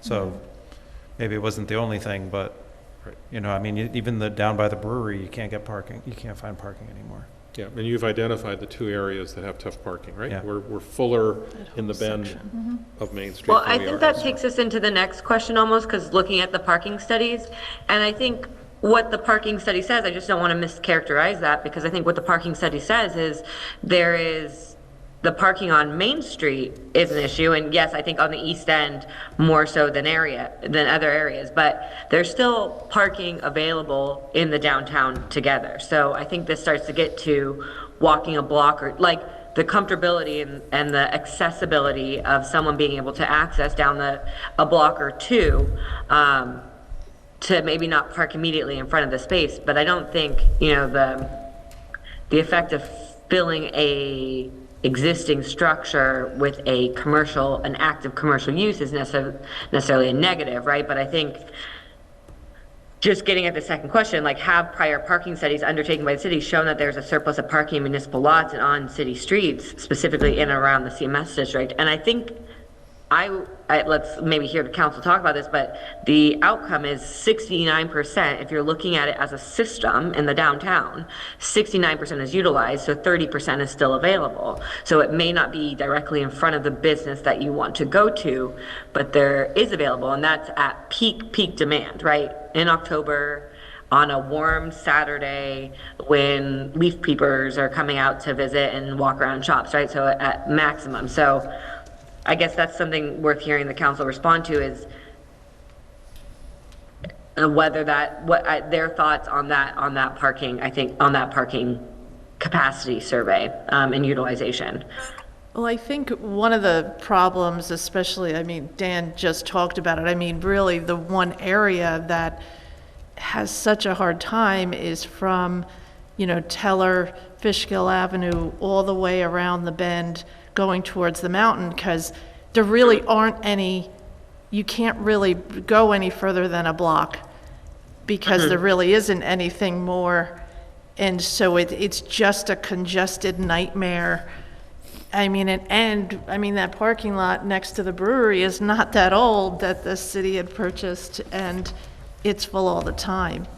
I mean, but I think a lot of it is sometimes you have people that are there for 24 hours because they live there and they don't move their car. I mean, so that's another issue of, is that something where they should not get free and ample parking 24 hours a day? Yeah, I think I that, guess, go ahead, sorry. yeah, I would qualify, I would say Saturdays and Sundays. I don't think it's full all the time, right? And that's a good problem to have, right? Because our businesses are making it work by all of the revenue that they generate on the weekend. That said, I think we're identifying an area that if we were to add to our infrastructure of parking, that's the area we should be talking about. How we finance that, and what rules we have for Main Street parking, our TBD, but I think that's the place where if we did an investment, that would be the one. And we did the Churchill Street parking. That was a city investment not long ago, but it filled. Actually, the one on the corner of Verplank and Main, that small parking lot, that one was city done. And the moment the building next door built all the apartments, it was all over, right? Because they just took them all. And we never received any compensation for it, right? Just to be honest about it. So I guess that's part of our problem. Sorry, say, we owned that, you said? Sorry. The lot on the corner of Verplank and Main is a city lot. Oh. There's a small piece that extends behind the building adjacent to it, that's private, and that is all that building contributed. But there's enough apartments in there that they just take up the lot. Yeah, Pretty that much lot on is their own. always full. Right. And there are spots that are marked for the people that live there. Yeah, but only in that section behind the building, Yeah. because that's the part that's private. Okay, so just for this, oh, sorry, go ahead. But for sake of time, I do want to kind of get us through the last three, but was there one more comment on kind of the parking utilization studies? Not on the study, but, sorry, we're on 6A, or 6, correct, still? Yeah, 6 in general, but I think you Yeah. can, 6, yeah. Yeah, I don't have more to say about the parking study, other than I'm glad one of the recommendations is to do another one, just to have more data. But under 6A, in terms of the city's goal to enhance now accessibility, which I agree with that change from Amber, that one thing that has been pointed out to me, and we've discussed a couple times, is the lack of ADA parking spots. I recognize the inability for that to take place on Main Street, but if we're talking about this, I'm just curious if you have any thoughts or solutions that if we are, accepting that folks will need to park further away from their destination, that's fine for an able-bodied person, but not for everybody. It's a really good question, and it's interesting. It just came up across the river in the city of Newburgh. I'm working on a project there, and the exact same question came up about ADA parking on the public street. And there have been cities, I know of a handful in Westchester County that have designated on-street parking for people who have an ADA credential. I'm not certain if Beacon's done this before. It sounds like not, but We have that's a something couple. that can be done with paint and signs, really. all you're doing really is assigning a certain space as being for a certain type of driver. Where it gets a little bit tricky is, elsewhere in a parking lot. If you're building new parking, you have to conform to ADA codes and build ramps at a certain slope, et cetera. But simply just designating a space on the street, presumably that person who is handicapped or disabled is already parking there. Now they just have more certainty that the space could be available. So that's been done in other cities, and they have a process for that. But I just wanted to throw that out as that's a relatively, minor expense that the city could take on to add some of that type of parking. Are there Just recommendations on sort of density or percentage of how many we should have? Chris, I do note that you said that we do have some, which I recognize, but I'm just wondering if we have enough, or if they're in the right spots. Well, I mean, the other I think consideration. I think that gets into I think where we're going to end this conversation. I just want to keep moving through this because I think what we're getting at is a little bit more of like parking management rather than parking minimums, which I think is a whole topic, and I think that's where we're kind of alluding to, is that there's things we can do with parking management that doesn't necessarily need to be accomplished by parking maximums, but I think we can kind of take that comment in terms of like what is the right percentage for ADA spaces of our on-street spaces, and if we could just put a pin in that and come back to that. And almost I want to add to that with these other comments, because what's the right, I'm noting what's the right kind of percentage of ADA. I want to get to B of number 6 in terms of, I've heard folks here say that Main Street's not walkable, that it's not bikeable. I guess I'm just coming from a very different locale, so it feels extremely walkable and bikeable. So I just want to talk about, and maybe accessible, let's add that word to there. I think what features are missing that makes the council feel that Main Street area or these core areas are not accessible, bikeable, walkable. We have no bike lanes. You have no room for bike lanes. But there's still no bike lanes because there's no room. The sidewalks are challenging, secondary streets and access streets. It's not inviting. It's going to be an interesting post-exercise once Teller gets done and there's actually sidewalks that are inviting. So, in many locations. Inviting width or cracks or... Yeah, crumbling cracks, landscaping. non-existent in a lot of locations. I think this is where Nick tells us to pump the brakes on the conversation too, right? Well, it's a comprehensive conversation that we talked about. It's like... It is, but I think we've got the traffic safety committee, we've got DPW staff working on that, so we should get some information from them. But I also think we're going a little bit off target from the local law itself and more into other areas. Well, it is, but if we're talking accessing side streets, it is right in the wheelhouse. I think some of us are saying parking minimums is part of a larger thing, and we Right. want to discuss the whole thing. Got it. Which we said early on.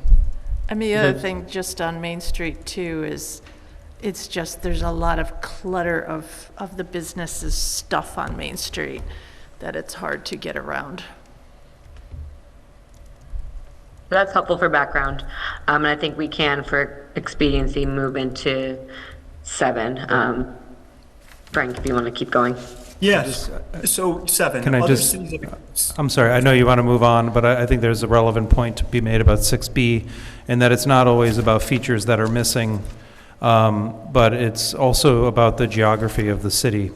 And that for some, biking in a town as hilly as ours is prohibitive and would require someone to invest in an electric bike. So I think that there's actually like some structural impediments that we have to figure out how to work around, with regards to the city's geography. Okay. Keep going. So other cities have experienced a reduction in parking demand and car ownership when parking supply is limited or not required for a residential project. Is self-selection a possibility in Beacon where there are transportation alternatives? Not for everyone. Yeah, right, because the way we're going to reduce it is not for trying to do it for everyone. It's going to be making it possible for some. So for instance, you know, if the transit-oriented development at the train station, if you're commuting by train and you don't have to drive to the train station, you could see a situation there where they could have zip cars or something there and not have everyone do it, but have a reduction in the number of vehicles at that development, right? I think you could see that. But like Ward 3 on the other side of the creek, they don't even get a bus that even, Right. they can't even smell the fumes of a bus. Yeah. They're not getting anything. Right, so it's gonna vary, right? Yeah. But I think there's some possibilities that we could do. Okay.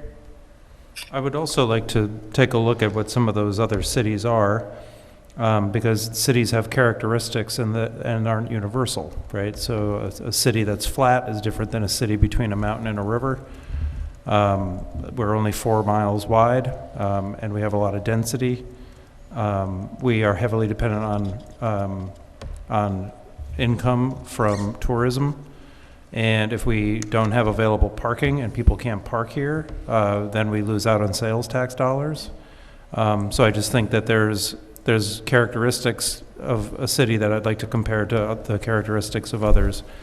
You know, just anecdotally, you know, we've driven to Cold Spring to go shopping, to go antiquing, and we've actually turned around and went to another destination because we went down Main Street, couldn't find parking, and we had the kids, so we went hiking instead.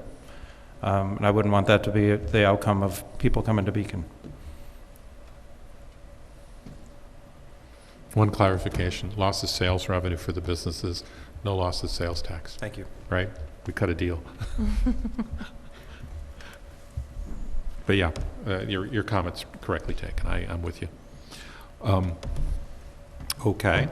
Well, so what I heard people say is there are some opportunity, but there are limitations and we have to be realistic, and that the reduction strategies can't be over the top, right? Because you're not going to alter people's behavior in an instant. You will alter some people's behavior, you know, but you need to be cautious about it.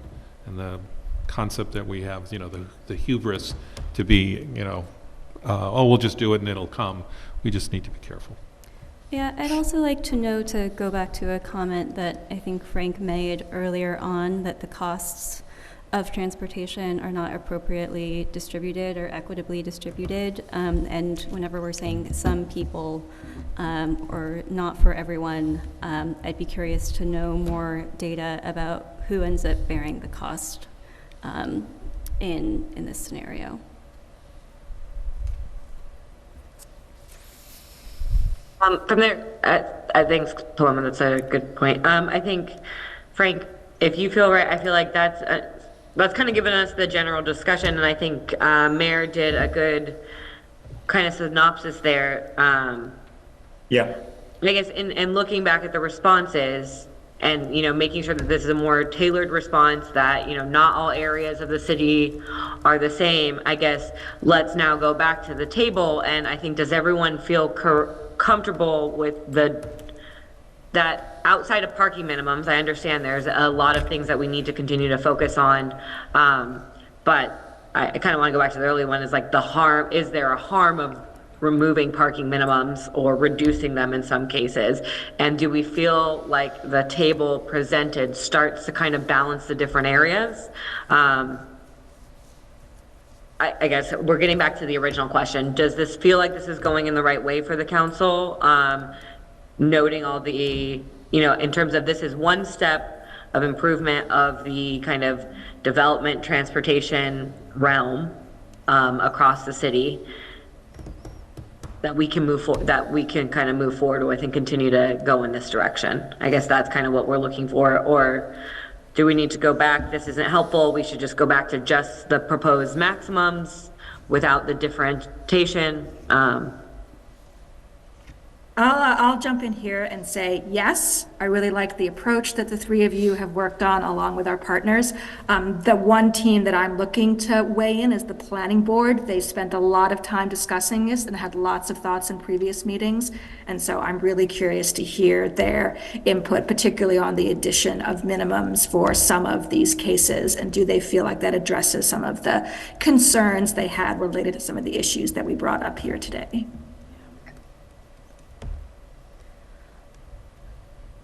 I think That's a good point. I think I brought it up at the last meeting and they were interested to hear more, so I think that's a good piece to get their feedback.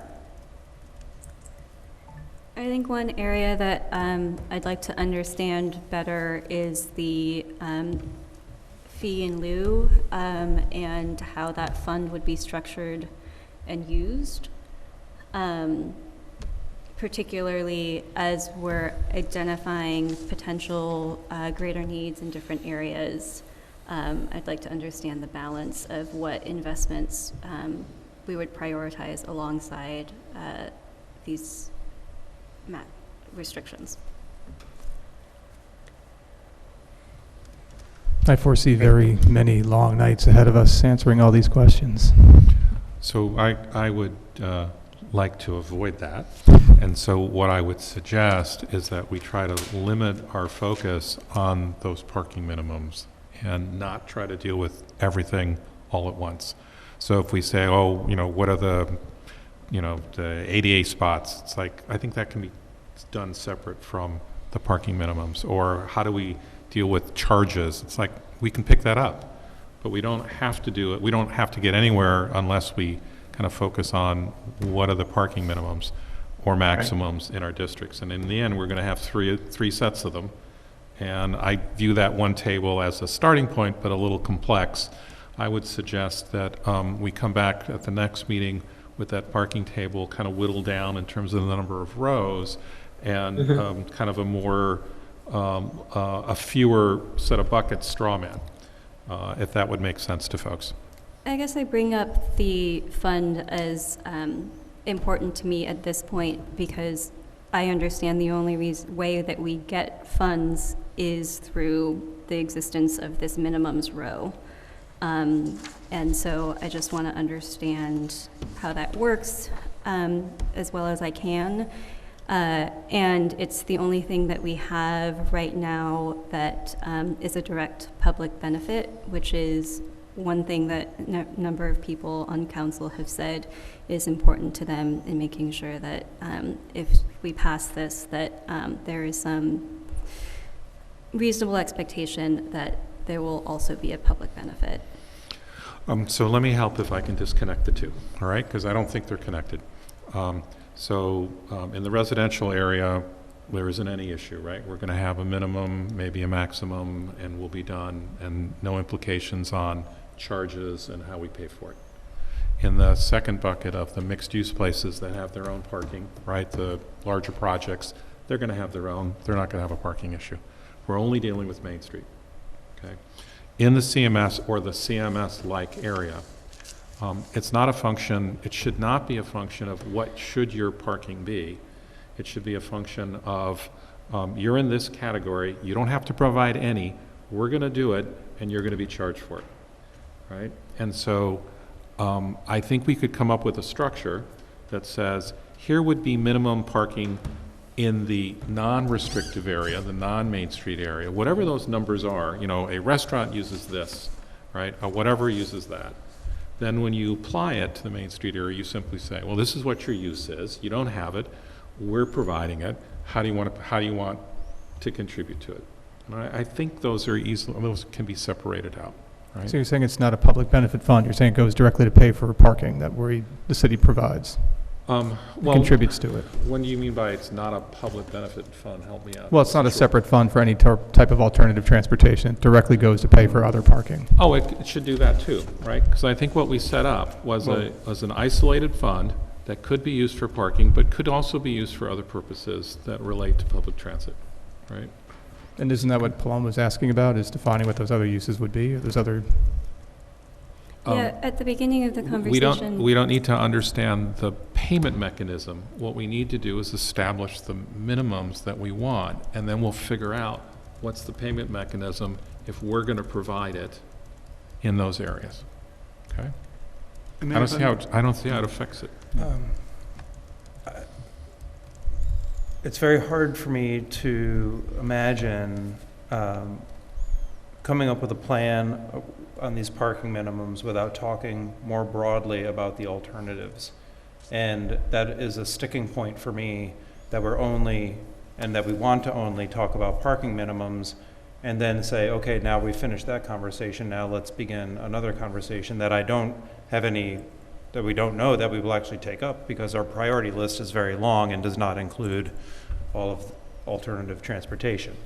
So I think that parking minimums is part of a conversation, but I think keeping it isolated to just parking minimums, I think it's very hard to envision what the outcome is for me. I mean, if I were to, I couldn't in my right mind approve something that that creates more parking issues on the east end of Main Street in my ward. It just doesn't make any sense. So let's go through an example. I hear what you're saying, so let's see if we can put some flesh around T-zone it. properties in Ward 4. So somebody wants to take an existing, because they're all existing buildings, and change use. So downstairs was a bar, somebody wants to make it a restaurant. Do they have to provide parking, or are we already done? Or they took an old jail and they want to make it a dispensary, right? Does that change the use? Because most of our changes involve a change of use in an existing building. So first of all, let's just deal with that. Anything there that should worry us? Are we okay? Whatever the numbers are, they're going to be what they are. They don't have any additional parking than before. All we're discussing is what would be the relative contribution of that use, given that it might generate more or less parking. We're still going to have to solve it. Right. I think. No, I mean, my specific question was about T-zone properties. Okay. Like, you know, if new construction goes up and and people are paying in for alternatives to transportation and not building out to the parking that they need, we're creating a new congestion issue, but we don't actually have a plan to use that, you know, those alternatives to transportation money, or do have them implemented before those new construction go in. So if you put in something and it doesn't have enough parking and the parking starts spilling out into the street, but it doesn't have a bike rack, there's no adjacent bike lanes, there's no other way to really access the property, then we've created a problem, not solved a problem. And we might say, okay, well, we got some money, but then we're going to use that to build parking. Then what are we doing? We're spinning in circles. We're lowering parking requirements to buy more parking. Yeah, so I think your example is where there is new construction, because you say, well, how about in the T-zone where there's going to be some room? Yeah, maybe we need to consider that. I don't know, maybe our consultants have some advice on that, or maybe we should consider and come back and discuss it again. I mean, these guys have given a great presentation and have been very thorough and helpful, and I would love to know what they think of alternatives to transportation as a part of the plan. You know? I think that's exactly when Natalie and I and Stark were talking about this. We envision that any revenue that would be generated by an in lieu of fee would go to an alternatives transportation list of priorities. It wouldn't go into a let's build more parking elsewhere bucket necessarily. Understanding that there's scale to this, right? The more projects that come online that are paying some kind of fee into the city, you can do more with more money. It's got to start somewhere. But the idea wasn't to just pass the fees on and then figure out where we're going to build more parking, 5 years from now. It was really to try to use that revenue to create the change that we want to see. I think to the point that I don't think you need to know exactly where that funding is going to go now. You don't need to write it into the code that the fees that are collected from parking are going to go to, crosswalks, or are going to go to bike lanes. I think that can be written into a general phrase, in terms of in the legislation that we, rather than calling it a parking fund, you call it alternative transportation fund or something like that, and you list kind of options, sidewalk improvements, parking, like online parking apps to find available parking in the area, landscaping that makes it more enjoyable to walk. You can list the things that they are without, I think, making the determination now. And I've never seen it. I don't think that necessarily needs to go into the legislation. I think what we could offer and what we could put in the code is give you that language so it's very clear that the fees are not just going necessarily to parking maintenance, but these supportive improvements as well. And I think that is, standard for what would go in the code. So I think that's definitely doable, and we can incorporate that. The only part I'll add to that, Natalie, is typically a parking in lieu of fee comes into effect when there is a minimum. If we're talking about the core area where the proposal is to not have a minimum, there would be no minimum to waive. So you wouldn't have a straight line, easy way to assess that fee. That would be a completely different type of fee structure, I would imagine. But I think the parking in lieu of fee is applied to, for example, if you had 10 units of apartments that you were building and you were required to provide 1.5 per unit, so 15, and you could only provide 12 because your site limited you for whatever reason, or you just didn't feel that they were necessary, you'd pay a fee for those 3 units or those 3 spaces that you did not build. That would be the parking in lieu of fee. Yeah, but we've also talked about other fee options. It doesn't have to be an upfront, right? We said it may be an annual contribution, given what you have provided versus what you might need. So there might be other structures to it. I'm thinking about your question, Dan, because I think it's a really good one.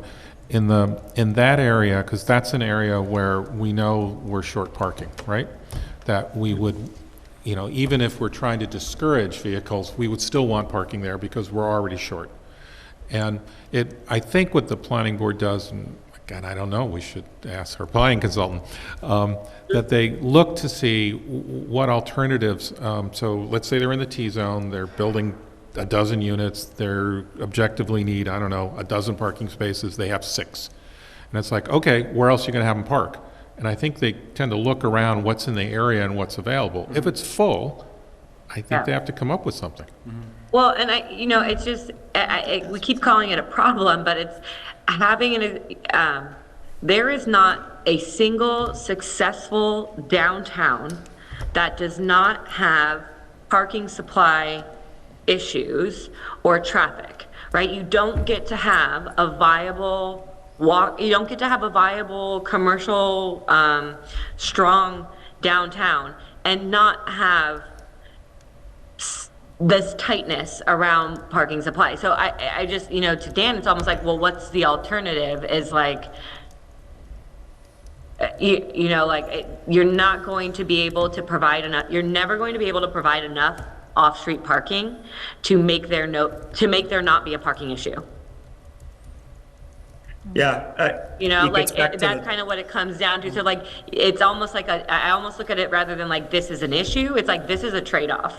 This is a trade-off that that a community trades. And I get there's limits to that, right? There's limits to how much you're willing to do. So I think all these other improvements are talking, but I don't know if that comes across that I'm saying that clearly, but it's not necessarily an issue. It's a trade-off that you make for having commercial businesses and housing and density in your downtown until we start becoming less car dependent, until that, like kind of that long strategic planning. And so I guess that's my response. I don't know of a solution where you're going to get to keep the urban form that is so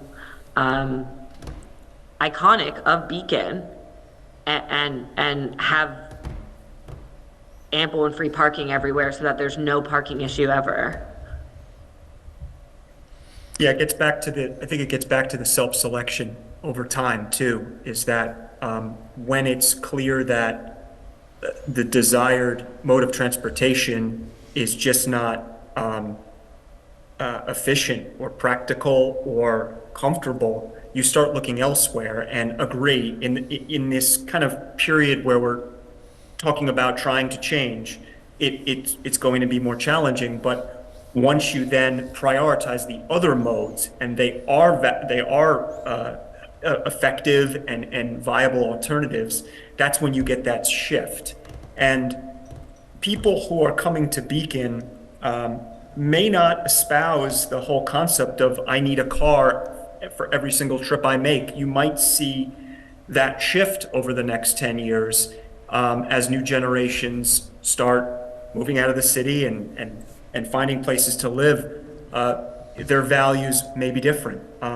So again, we're talking about something that's way out there, and change is hard. But I would have to agree with Natalie that it's really, they're almost polar opposites, is having enough free and ample parking and having an interesting, vibrant downtown. They almost can't coexist. I haven't seen it. Well, it existed a few years ago here in Beacon. I used to be able to park at the east end of Main Street. It was vibrant, felt vibrant. But I mean, I take your point generally that there's only so much space to put things. But I feel like we've threaded the needle quite well for many years. So we're at 10 to 9. How do we want to proceed? Is there a, can we agree on a next step and set what we do at our next meeting for this?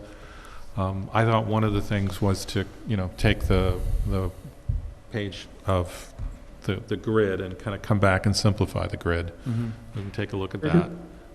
Is there another to-do that we could think about?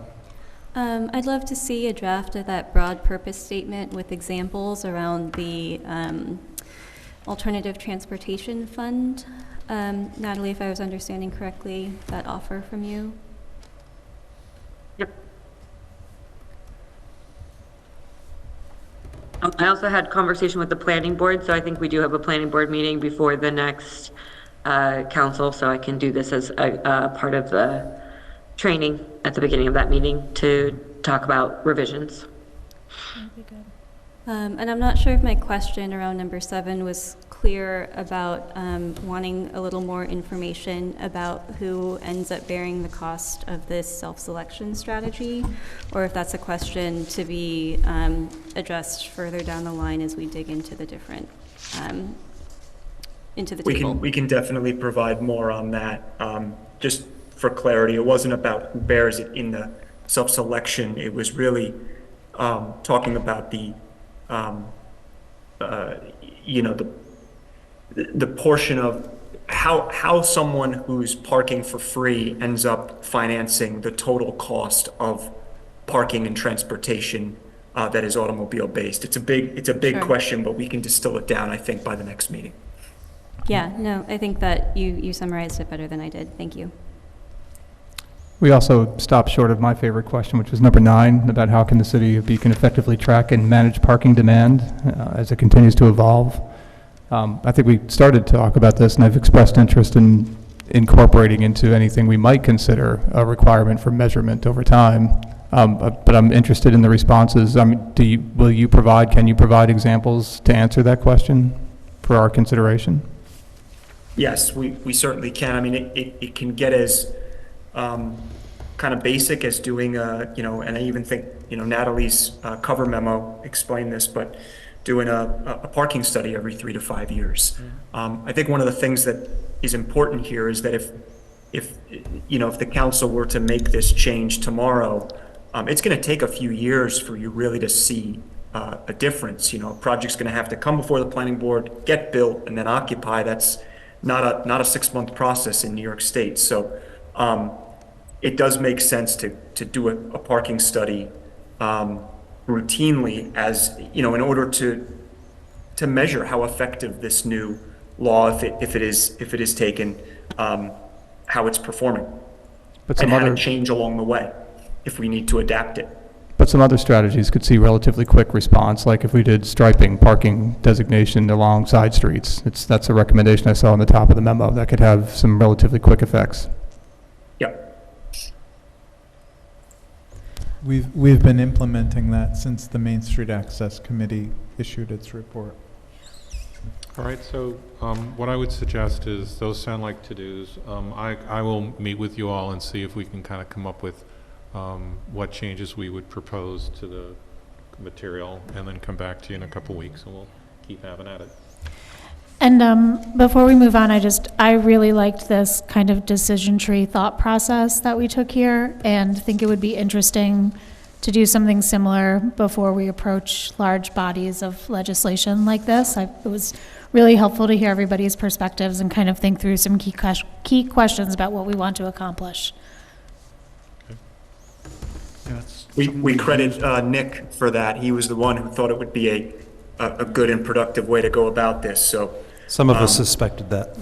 Yeah. He's given us good decision trees in the past. Yes. Great. Thank you. Well, thank you, everyone. Thank you for the time.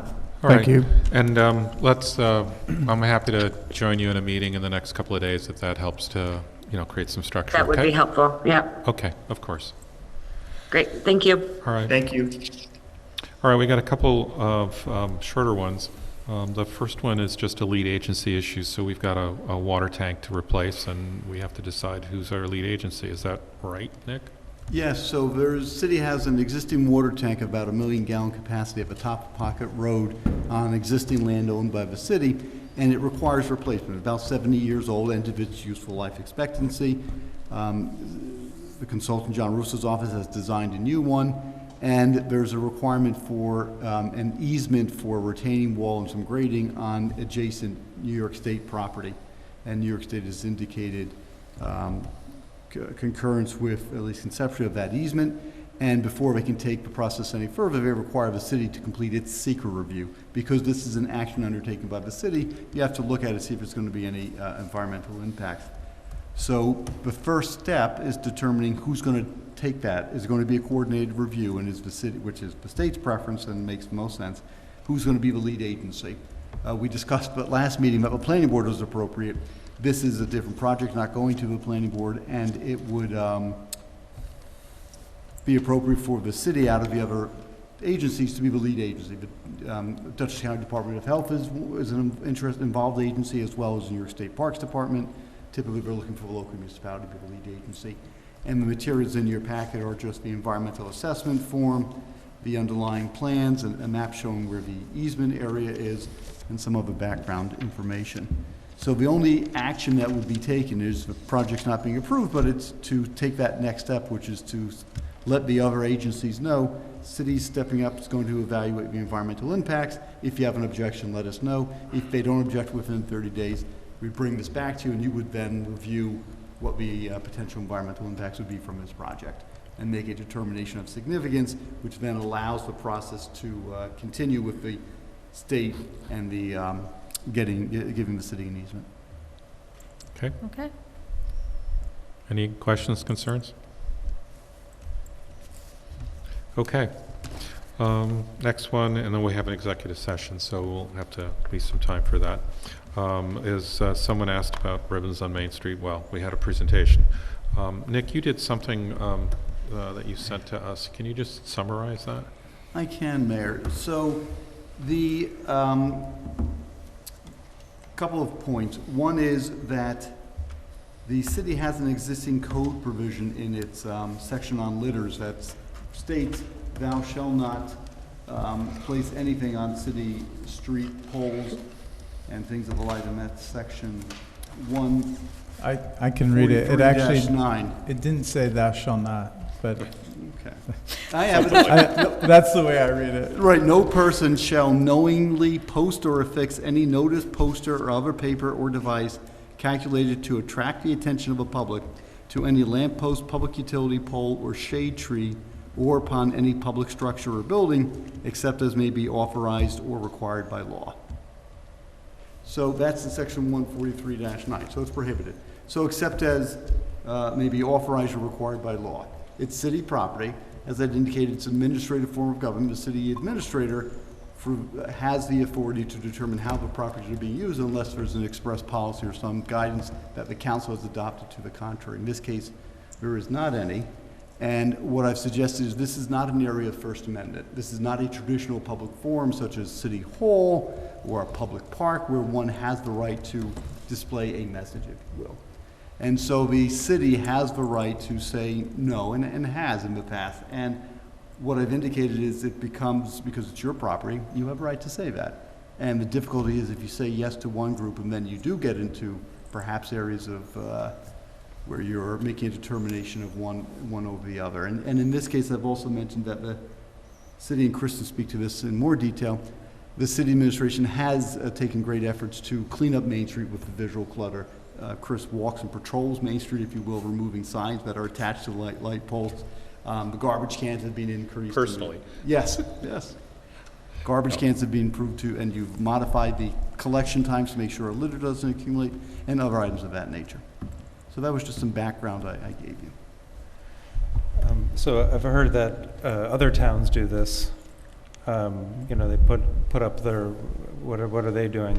How does this work for them? Does that mean that they're getting inundated with requests to hang ribbons for other causes and they're in violation of the First Amendment, or I don't know? I can't really speak. I'm thinking about the municipalities you represent, and I can't say I'm involved in every decision. I can't think of other communities who do it, but I recognize they do because I see it. So I'm not saying you can't do it. Yeah, I mean, I spoke after the last meeting. I spoke to the people who came and and discussed this project, and they didn't understand why Beacon is the only town that doesn't want to do this, or was one of the towns that doesn't want to do this, when so many other large cities in the area are. And so I guess I'm wondering what are they doing and how, differently, and why isn't it a problem for them? Mayor, could I give a little more background? Because while Nick gave a nice overview, you missed a lot of things. Yep. Cleaning up Main Street has been one of my signature issues since I came in over 3 years ago. Molly can tell you that we used to get calls and emails with complaints almost every week.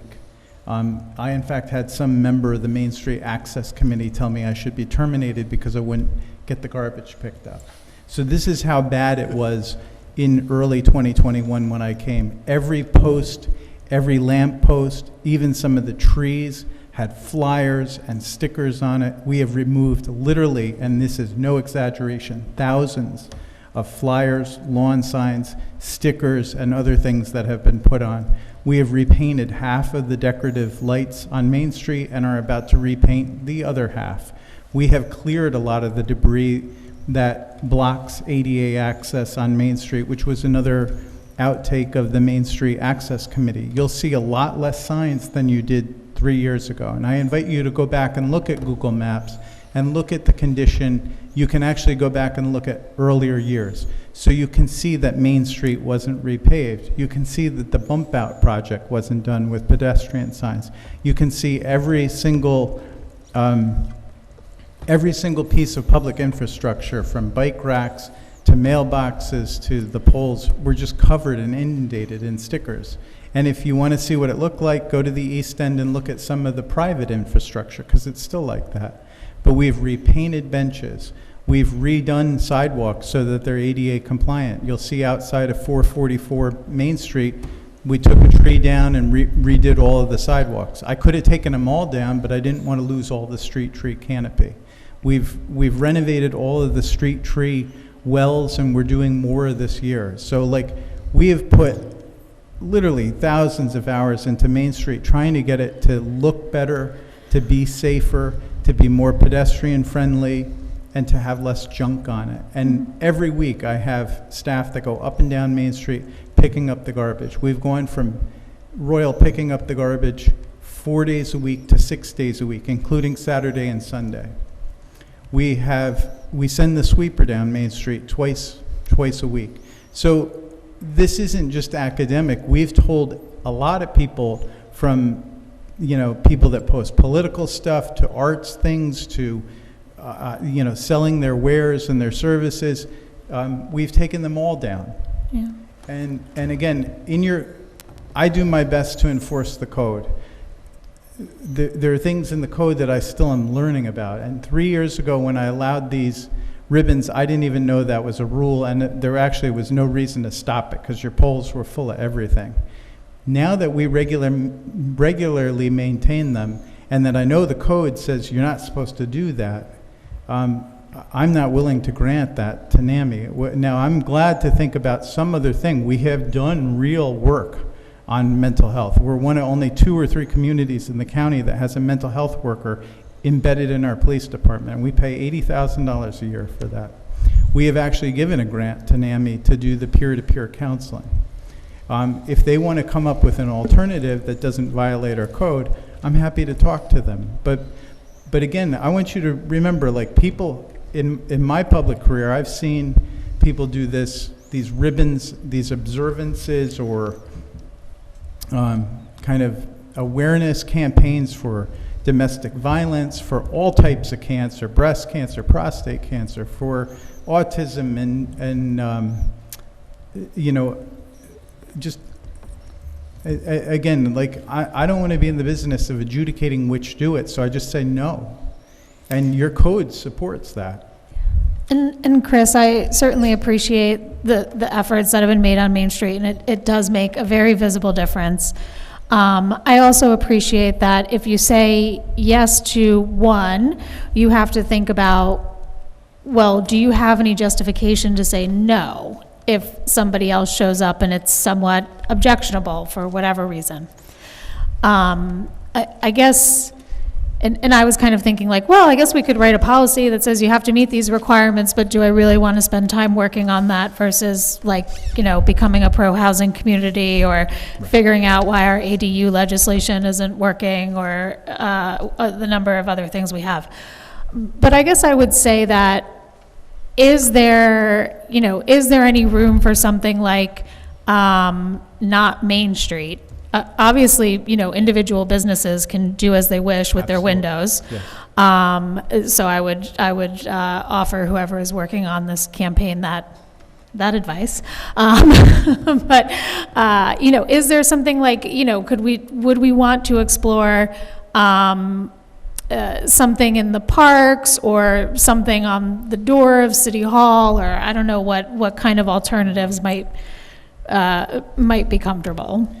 I'm open to that. I do want to warn you, like, we've spent a lot of time arguing about these displays. Yeah, I know. I mean, when we put up the pride flag, we got, I mean, we literally every year when we put the pride flag up, get an argument with a number of people that you probably all know who want to put up very opposite signs to that. And I mean, it got to such an absurd point that, again, I wouldn't open this door. I mean, that's why we moved religious observances out of Pole Hill Park. We're trying to accommodate that because now we have a holiday tree at Memorial Park, so we're kind of creating one area where everybody could put whatever they want, you know, for a period of time, as long as they get it pre-approved by the city. And we don't say one is going to be the other, but if, you know, again, anytime you do that,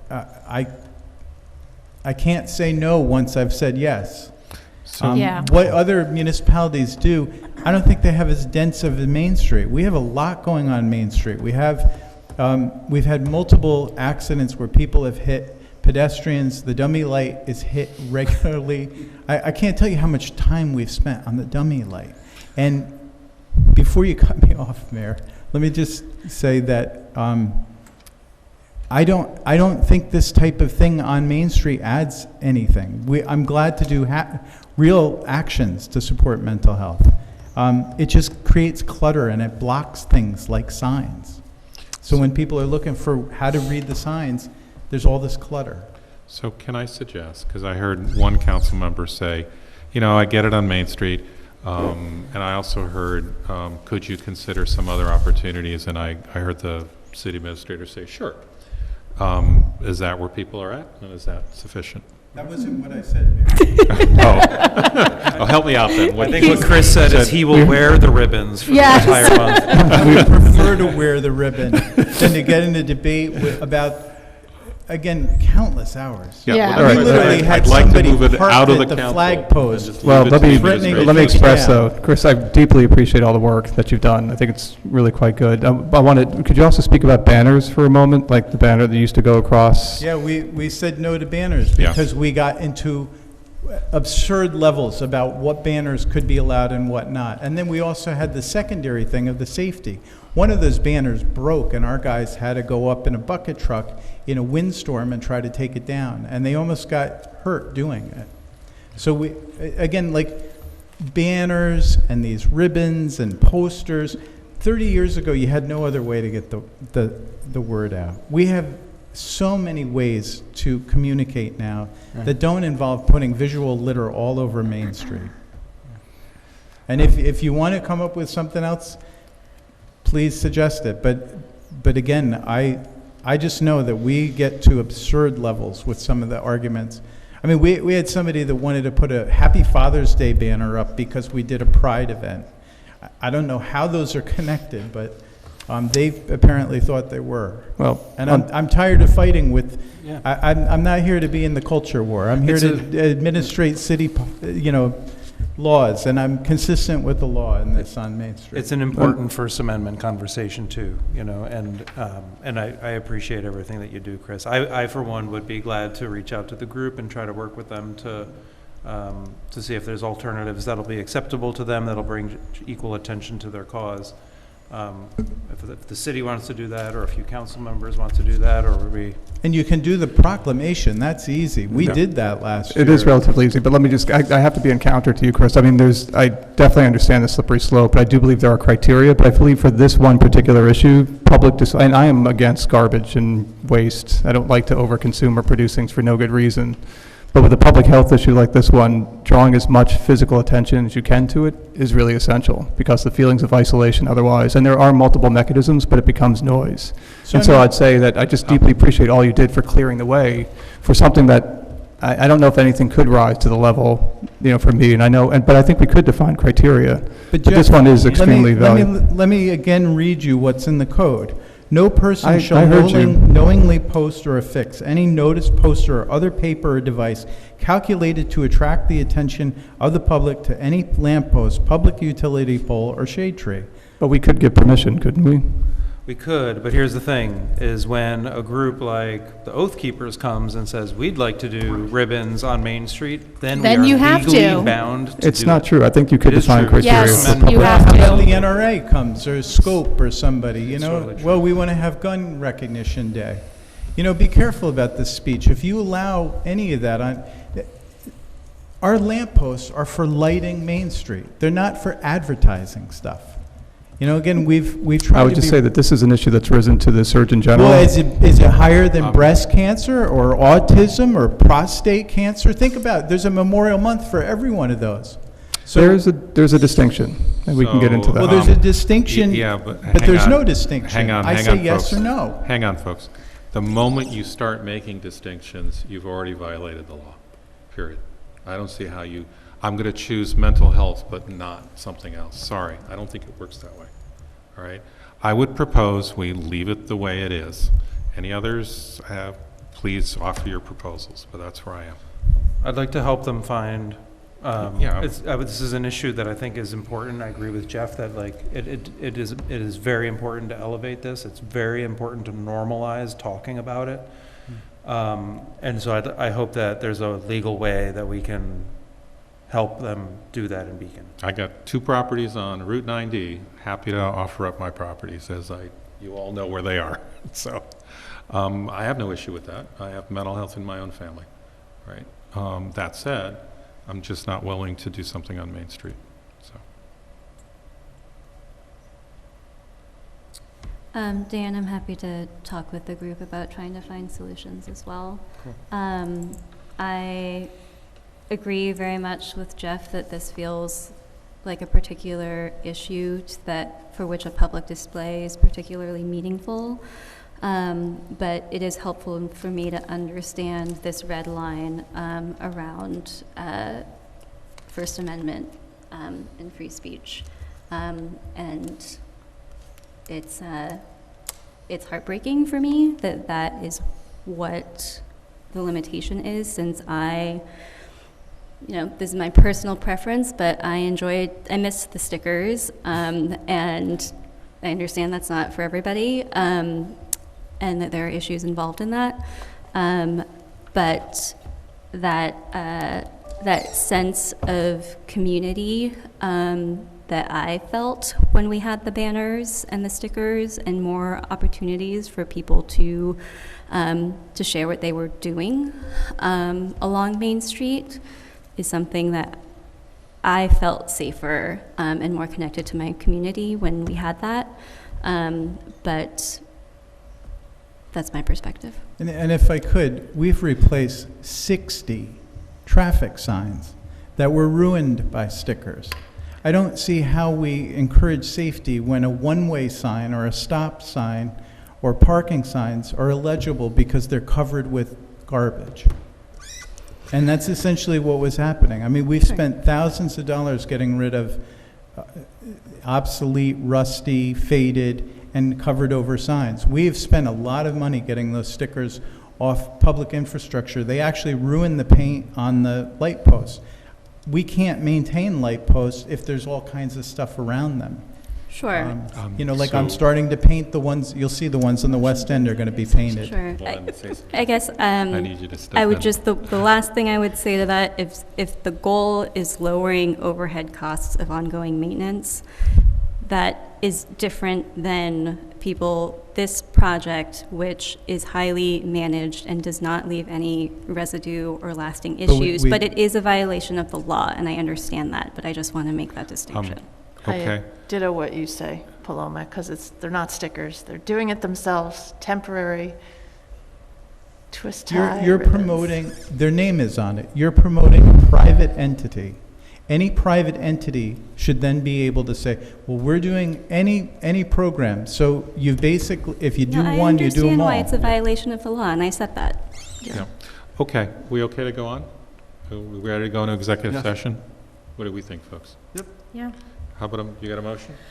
Motion to go into executive session for advice of counsel and then adjourn the meeting. Second? All right, all in favor? Aye. Next meeting date? Thank you. The next meeting date is next Monday, which is... April 1st. April 1. There you go. Okay. And that's not an April Fool's. Yes, take it seriously. All right, thank you all.